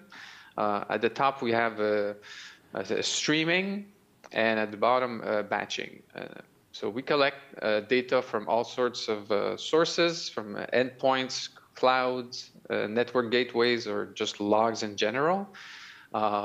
This data will come in in all sorts of file formats, or all sorts of shapes as well. And so we have a phase of normalizing the data to make it look all the same, labeling it, and possibly enriching it with some more information. Then it transitions into more of a data engineering phase, where we're going to start modeling this data into fact tables, dimension, possibly daily summaries, and so forth. And for this, we use a tool called DBT. So from these sources, we run analytics, so either in batch or in the streaming. And then it produces alerts that analysts will, triage team will look at. Today, I'll be focusing on the streaming aspect, so this red box here. So what were the objectives for this initiative? So first of all, it was to simplify the creation of detection. So we based ourselves on Sigma. The other thing was to reduce the time to action compromise. So we believe doing this in a streaming fashion will achieve this. We wanted to improve our scalability. We constantly get more and more data. I think a lot of people are live this experience. It just keeps growing, and so the system has to be able to scale. And the other thing is to reduce our cost, particularly for storage. So last year, we came and presented to you assembly line, which is a production system, well established, and it's an open source. This is not the same. This is a research initiative, so we're showing you how we're kind of elaborating a project, and so this is kind of from the ground up. So it's a proof of concept that we have so far. We're transitioning this into production now, so it's the rubber meets the road. You know, we'll see how it fares, and then we'll have more realistic or real metrics and measures. So it's coming soon. So this research initiative is based on these technologies. So Sigma, to describe the detection logic, we're already invested quite heavily into Iceberg. It's a table format. I'll explain a bit more what that is. We use this for storage, and we're starting now to use it as a queuing system as well. Our main workhorse for processing is Spark. And so to do streaming, we're going to use Spark streaming because we're familiar with Spark, and it also makes things more uniform.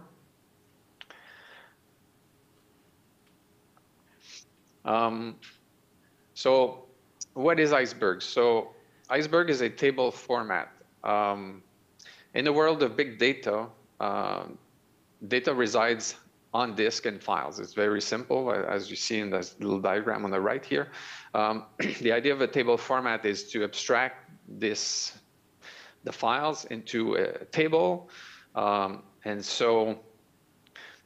to work around the limitation of the file system, like listing files all over the place takes time. And so the idea is to centralize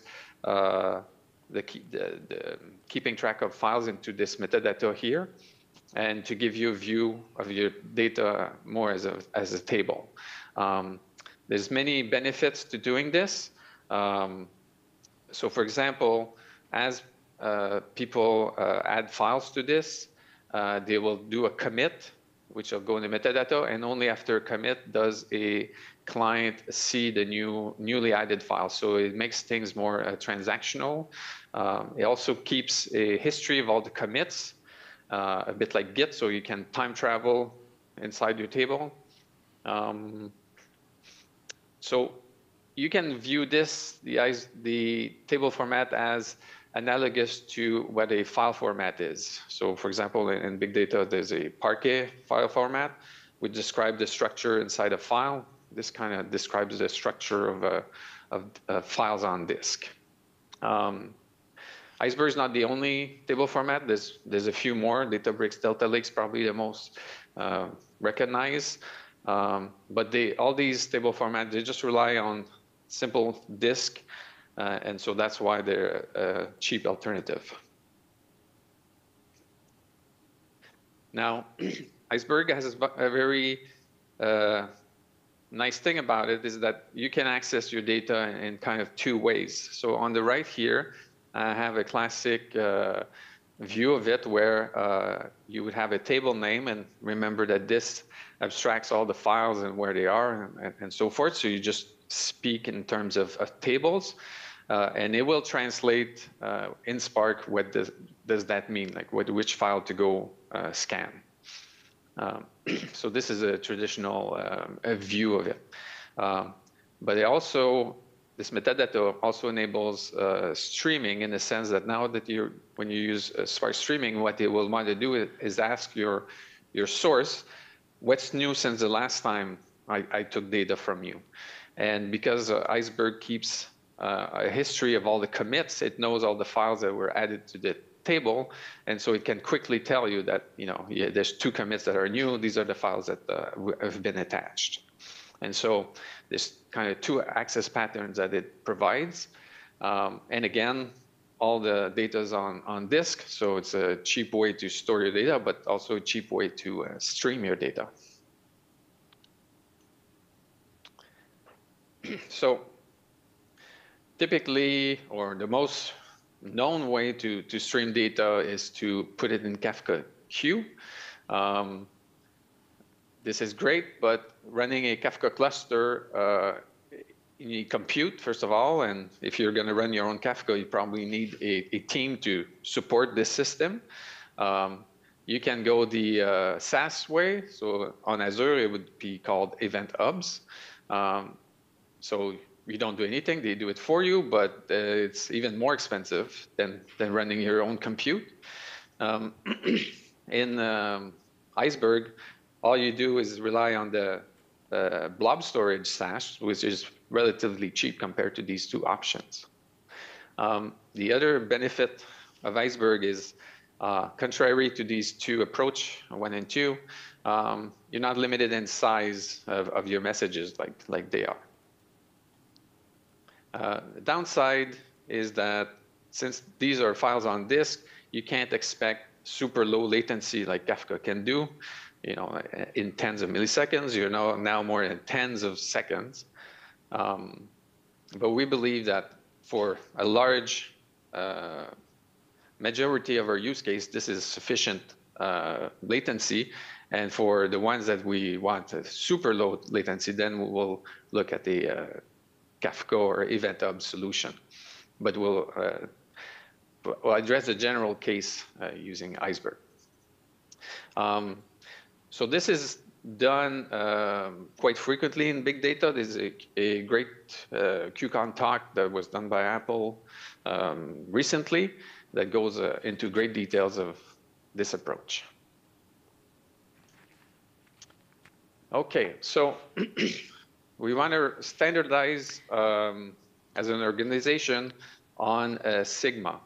Sigma is usually compiled into queries that are run in batch. We want to do a little twist on that and compile them so they're suited for streaming. So what's Sigma? So I like this quote from Sigma HQ because it captures all of it in a nutshell.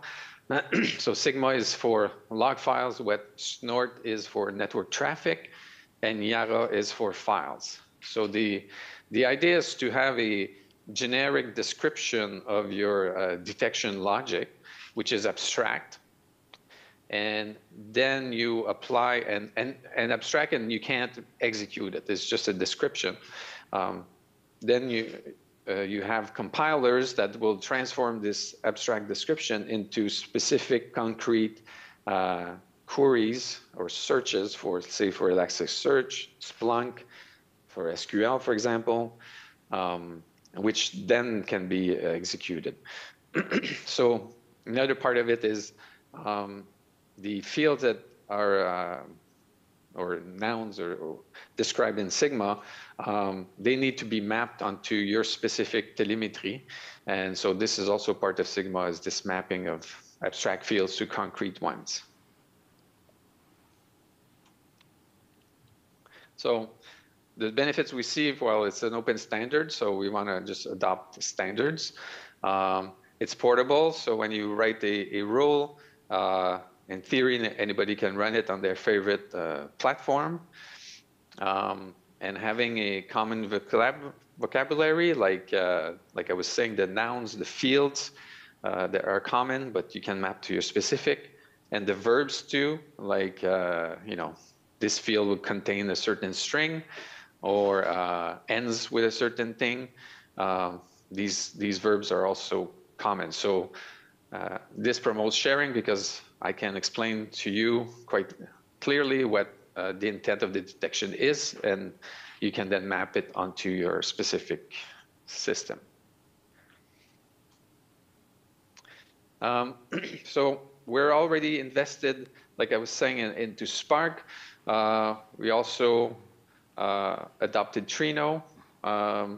We have Oracle and Azure Log Analytic as well.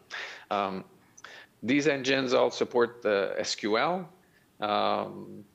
And we believe that SQL is a great language in the sense that it's portable across engines, and so the skills you will learn on one, you can transition to another tool. So we're kind of encouraging SQL for this reason. And so we took the existing PySigma SQL backend, and we're going to extend it as we go and see fit with our needs, and then we'll contribute back to the open source. And so this is kind of the crux of it, of what we want to do. On the left here, I have a Sigma rule. So it's a Yara file. The heart of it is this section here, where you have a detection. So within the detection, there's always a condition that's composed of various filters. So now you can name these filter whatever you want. So often people name it filter, but this could be any name, and selection as well. The idea is that these are Boolean tests. And so, for example, here this field contains one of those, or this field is equal to post. And so if we translate this to SQL and compile it, you see here the mappings, you see filter and what expression it is, and notice that filter is a Boolean. Same here. And then the final condition is putting all this together. And here's the result of the rule. So let's say you name this rule web shell George, and it's a Boolean. You notice as well as that this is typically how Sigma is compiled, but ideally we would like to run multiple Sigma rules simultaneously. Since we're going to go through the data, might as well test all the rules at the same time. Here it introduces fields. As we add more rules, we'll introduce more fields, so that the schema is going to change as we go. So we want to address that, and this is how we're proposing to address that. So when I speak of SQL, in this world of Trino and Spark, this is now called like modern SQL. These engines are not limited to simple scalar value. They support structure or objects, arrays, and maps. So it's equivalent to working with JSON rather than CSV files. And here I have a little example. So name struct is a way to build an object, so a user object. I can make an array, I can make a map, and then when you execute this, you get the result that's one row, but you notice that user is actually an object with a name and an age. This guy is a list, and this guy is a map. Now, this table here, this result, I can store in Iceberg. Iceberg supports all this complex structure, and you can read from it. So it's really a world where SQL, it's not traditional SQL. It's structured or with data structure. But we can use this to our advantage in running multiple Sigma rules in a single pass. The way we are proposing to organize our detections is to use a map structure, put the rule name here, and all the detection logic here, so that in the end, when we run it, we'll get the rule name and if it passes or fails. This is a great thing because now our result table that's down here, it has a fixed schema. As we add more rows to it, they'll just be inserted in this map, but the schema of the table will not change. And the reason why we want to do a single pass is because we're going to bring this data in memory to perform test on it. Might as well do all the tests possible in one go. Okay, so now there's kind of two ways to run this. Either we run it in batch or in stream, so I'll contrast the two. So this is a typical setup to run Sigma in batch. You'll have your engine here running the detection, the queries, going to your source of data. So probably you've ingested it and indexed it for searches. But you have to keep your last trigger, like what's the last point in time that you worked from. You'll have a scheduler that triggers this constantly, say every 10 minutes. But it's on you to maintain your point in time or your checkpoints of where you were at in the table. Now, when you look at the Spark streaming, they kind of have a similar model. Within Spark streaming, they use what they call micro batch. So basically, they do little batches all the time on a trigger, and they will checkpoint where they were in your source table, like here. And remember that here on the left, we're talking iceberg, so it has all this commit history. It can quickly know which snapshot it is. Then Spark commits which snapshot you're at, and it does all this in fault resilient way, meaning it stores it on a data lake, which is also fault tolerant, in case that the machine you're on would simply die or you lose it. And the other thing is that Spark, well, the API for batch and stream and Spark are the same, and so it's very easy to switch from one to the other. So it's a matter of saying read or read stream, but after that, it's very similar. So you can apply the same logic to either mode. Okay, so far we saw discrete detection, so detection on a particular message or row. This is kind of the simple case, and Spark does that very well. But there are the rules that require aggregation. So not just a single point, but a few points within a window. So for example, you could count the number of failed login attempts in a window of 3 hours, let's say. So here's an example of a Sigma rule that does this. Okay, so like before, there's a detection, a condition, and selection is one of the filters. But now it introduces a time frame, so a window, on which you'll run an aggregation function. And so here is summing question length of a DNS record,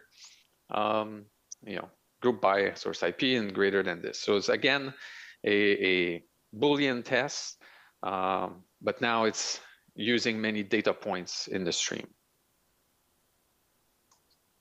And here's another example. Again, same things, the filters and whatnot, and the time frame, and now it's doing a count, by source address greater than 200. Now, let's say we want to run this type of thing, aggregation on a batch mode. So same setup as before, but notice now that say we want to check for 20 logins within 3-hour window.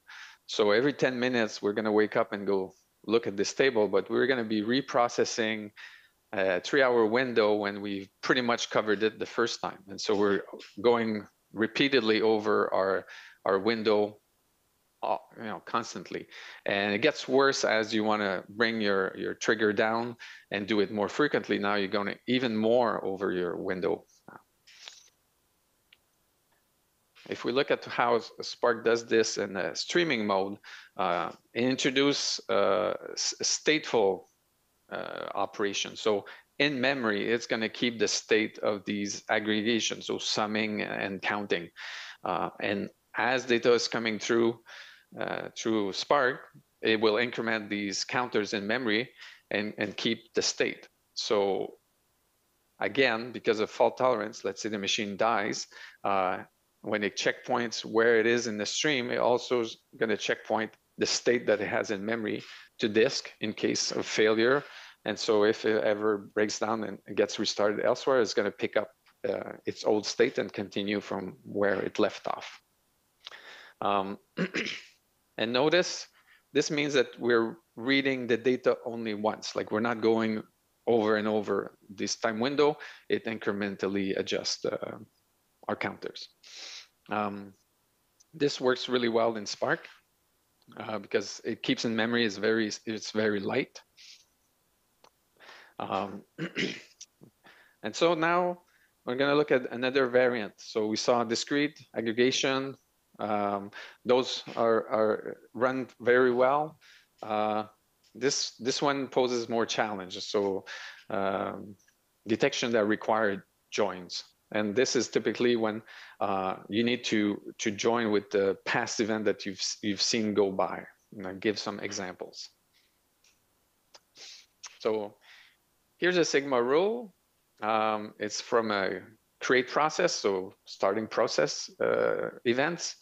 You'll notice that it talks about image, which is about the current log or current message, but also refers to a parent command line, which it assumes that you have because it just uses it in its detection here. But this is not always the case. And for example, in this telemetry of Windows event, we see that we have information about the process, so the process ID, the process name, and the process command line. And it gives you information about your parent and who started you. So this is the parent ID and the parent process name, but doesn't give you the process command line.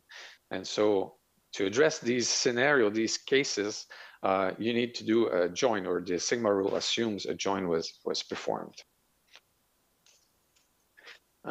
So luckily, Spark even supports joining two streams of data, and so it's built in already. The way this works is you'll read once and read another time and perform a join on it. You ask Spark to do this. At the bottom, we don't need really to cache anything. As things go by, we want the join to look into this window here of past messages and trying to find a match so it can bring here the current event and its parent attributes. And so now we can apply the final Sigma rule. This, of course, requires memory to hold all these past events here. And so you want to be smart about how you go and keep what you put there. So I noticed too that in our case here, let's say we talk about start process, the stream here and the stream here are actually the same source. It's the same logs. Okay, so that's like, it's called a self join. So this is just like focusing on the join and what it needs. So at the bottom, you have the current event, but particularly the parent PID. So it lets you join onto this past events. And so you need the parent PID here. You'll want to keep in this window only the parents that might contribute to detection. So only the ones that have a certain command line, for example. The other ones, we don't really care. Like they won't contribute to detection, so we can just filter them out from this window and reduce the size of what's there. Another thing you might observe is that I don't really need to keep the parent command line there. Strictly speaking, I need a Boolean value for the condition to evaluate to true and give me, yes, this match. And so we can further bring this down by simply keeping just Boolean features or tags. So they're the result of applying the filters in Sigma. You can even reduce your PID. Let's say your PID's a string, a UID. You might say, well, I'm just going to make a hash of it and just keep my IDs as numbers so that to reduce the size.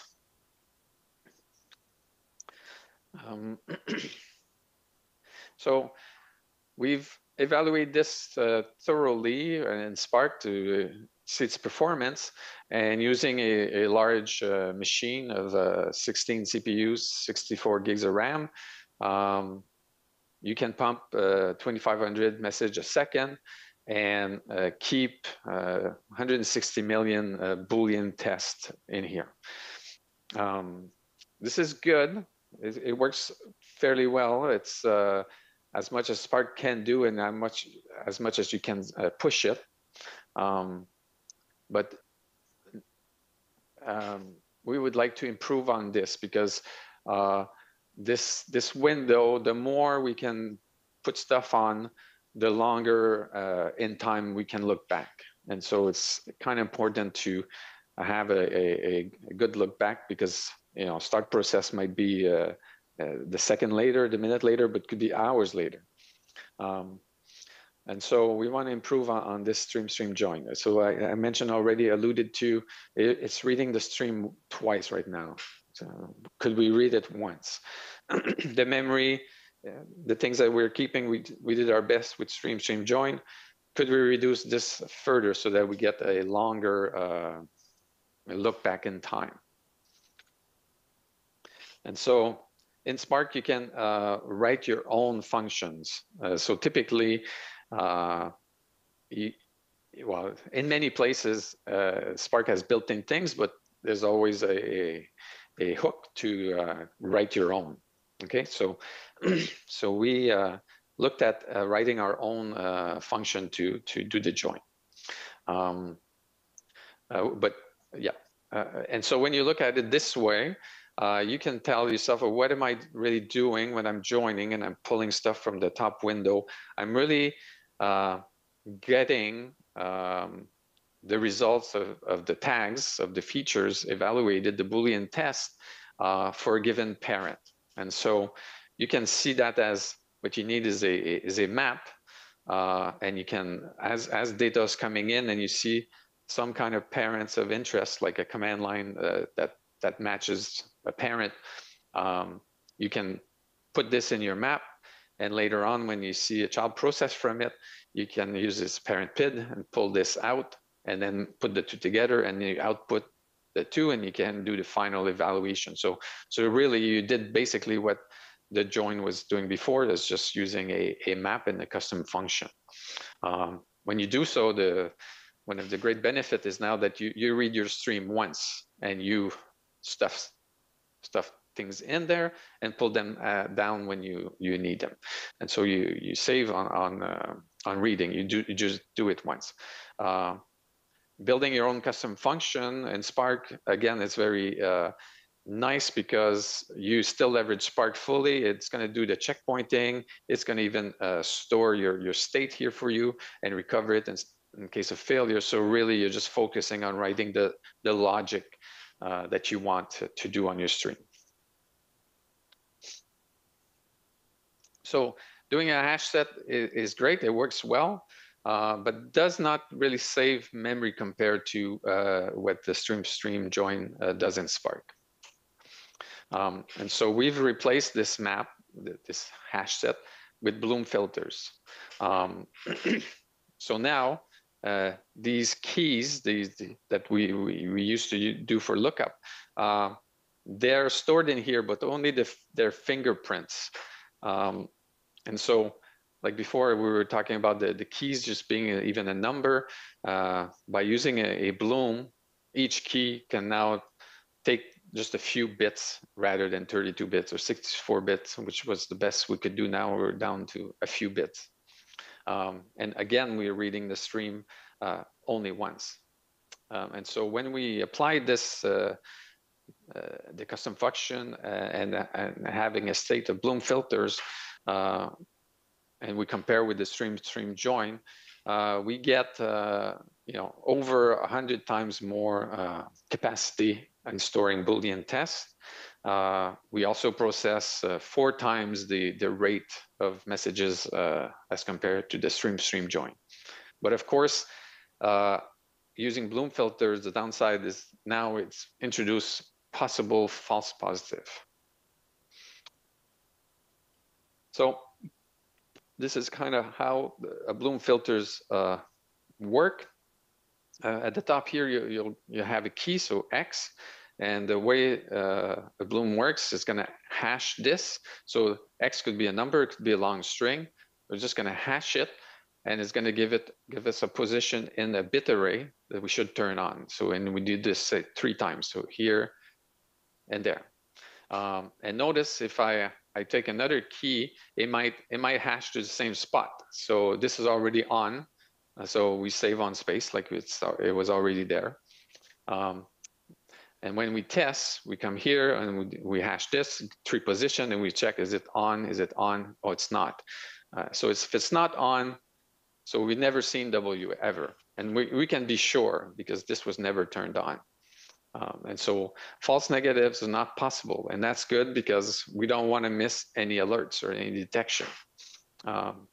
But W could hash to 3 bits that are not all given by the same key. So it just happens that the keys there touch those, but we don't know that only 1 key did that. And so false positive, that's possible. And this website is a Bloom filter calculator, and you can see as you insert keys in your structure, the probability of false positive, it goes up and at some point drastically. And it's not possible to turn off or remove keys from it because they might share bits. And so once you put stuff in there, it's done. Like you can't take anything away. And so there's a great paper from Redis Lab about addressing this, like addressing Bloom filters over time and how you can make a Bloom filter that keeps going because, like as mentioned, they will fill up. And the simplest approach in the paper is simply to make a ring of Bloom. So you take your big Bloom, you split it in a few segments, let's say 10 segments, and then you rotate through them. And so you'll have, say, an active Bloom where you're gonna do all your puts, but when you do a get, you're gonna check for the old ones, all of them. When the active Bloom fills up, you're gonna look at your oldest Bloom, drop it, create a new one, and then make this the active. And so this will let you rotate through these segments and make it so that your Bloom that never fills up. One of the benefits of doing this too in Spark is that we can tweak Spark so that when it stores or checkpoints the state, it only stores this guy because the other ones are not changing ever. Because once we finish putting in this, we're never gonna modify it. So once they load it in memory, we can just keep them there and only save this guy, which is the one we know is changing.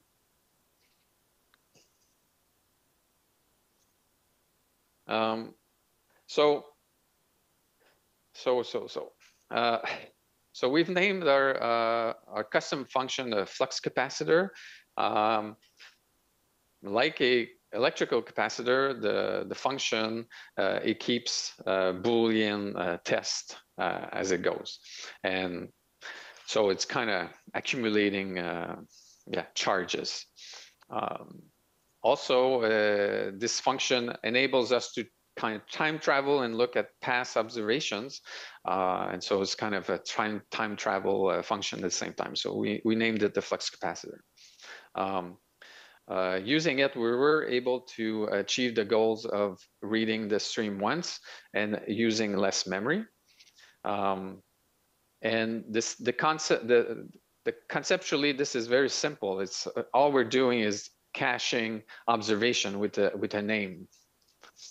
But this approach, this simple concept, it can address many use cases. So we saw how we can address a parent use case, but we can also address a parent of parents, and so go further back into the hierarchy of processes, and so call this the ancestor.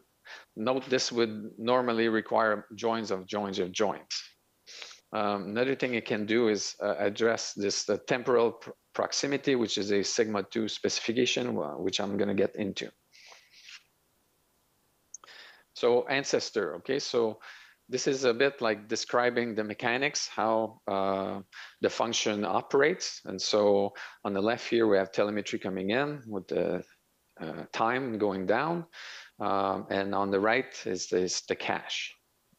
And so on the first row, we come here, we have a parent command line that matches. So this could be a parent of interest that later on a child will want to join with and make a detection.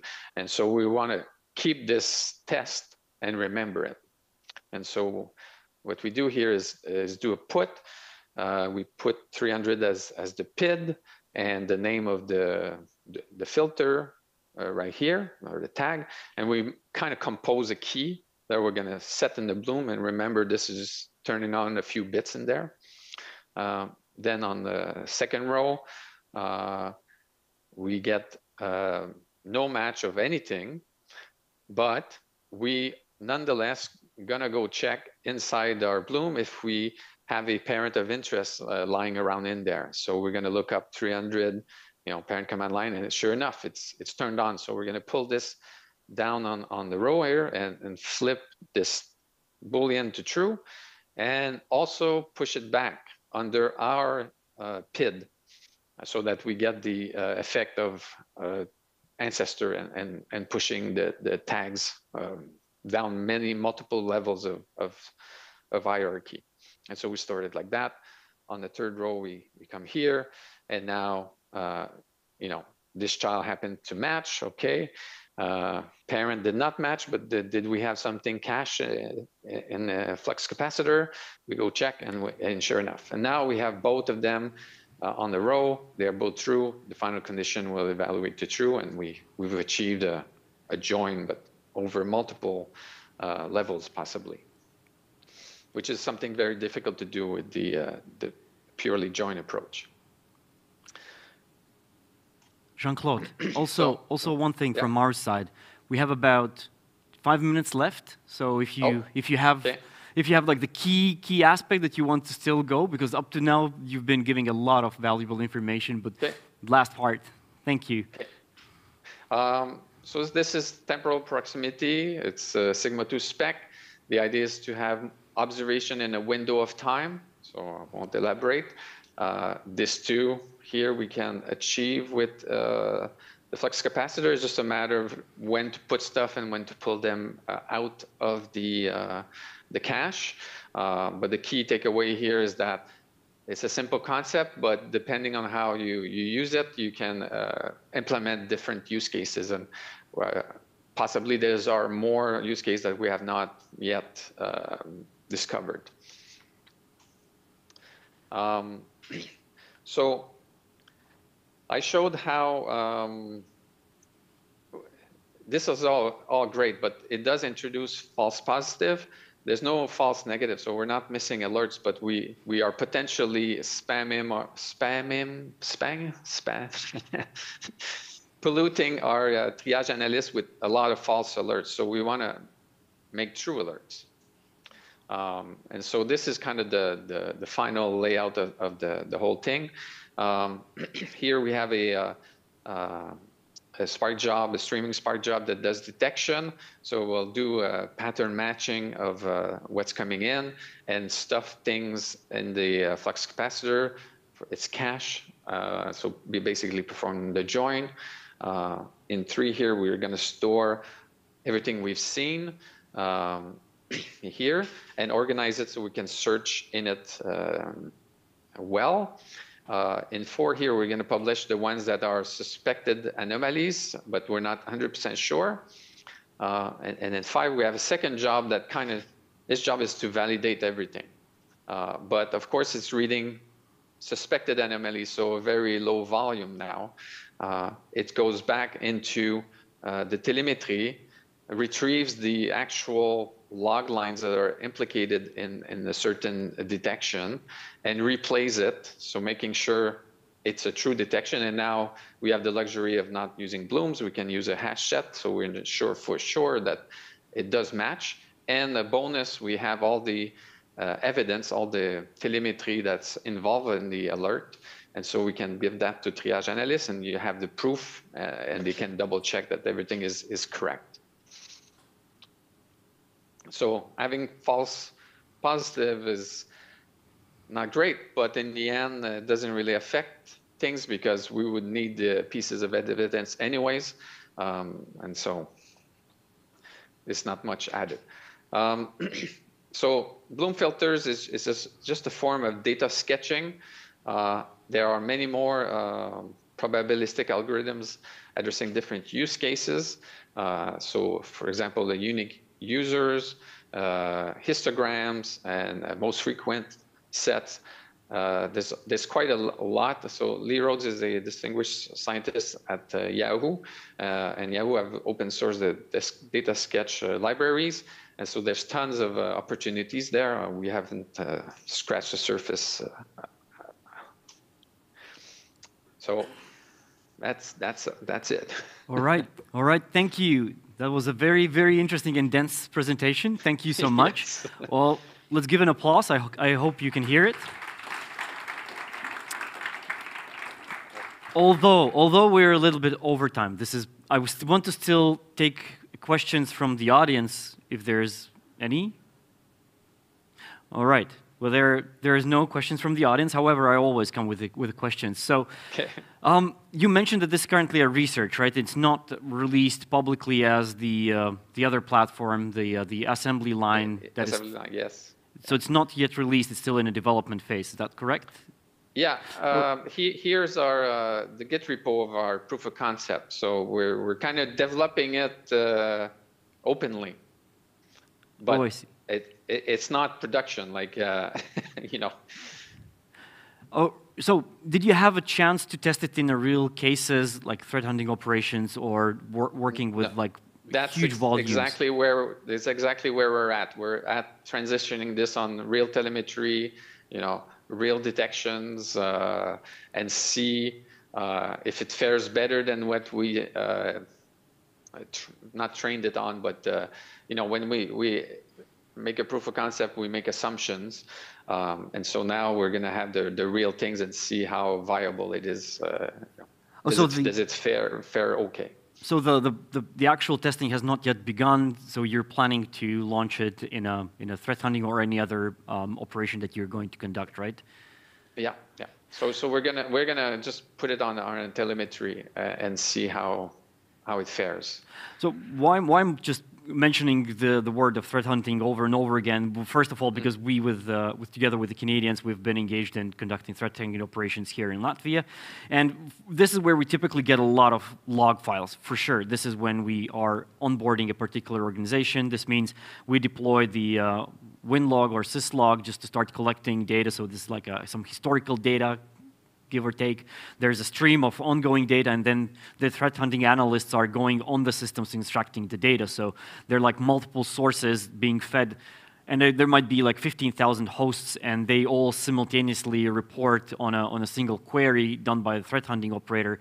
How would you envision, would this system be able to digest such huge volumes of data coming in simultaneously as a spike and process? I suppose most likely, but maybe latency or time? Yeah, most likely, because the idea is to make it highly scalable. And so like what I've shown there was with one machine doing detection. But if the volumes are dictate that it needs more, you can replicate the number of machines. And so then it really just becomes of how many compute do you want to put on the problem. But of course, you know, you want to control costs and say, well, I made the detection as efficient as I can. Now I'm forced to just put money at it and compute. But that's the idea, is to squeeze the lemon as much as possible, and then when the software side is, as best we can, then you just put raw compute and power and just ask Spark to scale it. All right. Thank you so much for the presentation. And I didn't start my my welcome with saying good morning, because you've been awake awake really early. So I hope your day is going well. And so thank you for joining us so early. No problem. It's my pleasure. All right. Bye-bye. Take care. Bye-bye. Thank you. And applause from the audience as well. And with this, I want to thank you all for being here with us with 2 days on the technical track. However, the conference is not yet over. The conference still continues. Now there's going to be a brief coffee break, and right after that, we are welcoming everyone to be present in the main hall. There will be closing keynote speeches, as well as now the CTF capture the flag for this event has closed, and we will also announce the winners and how it went during these 30 hours. With this, thank you so much.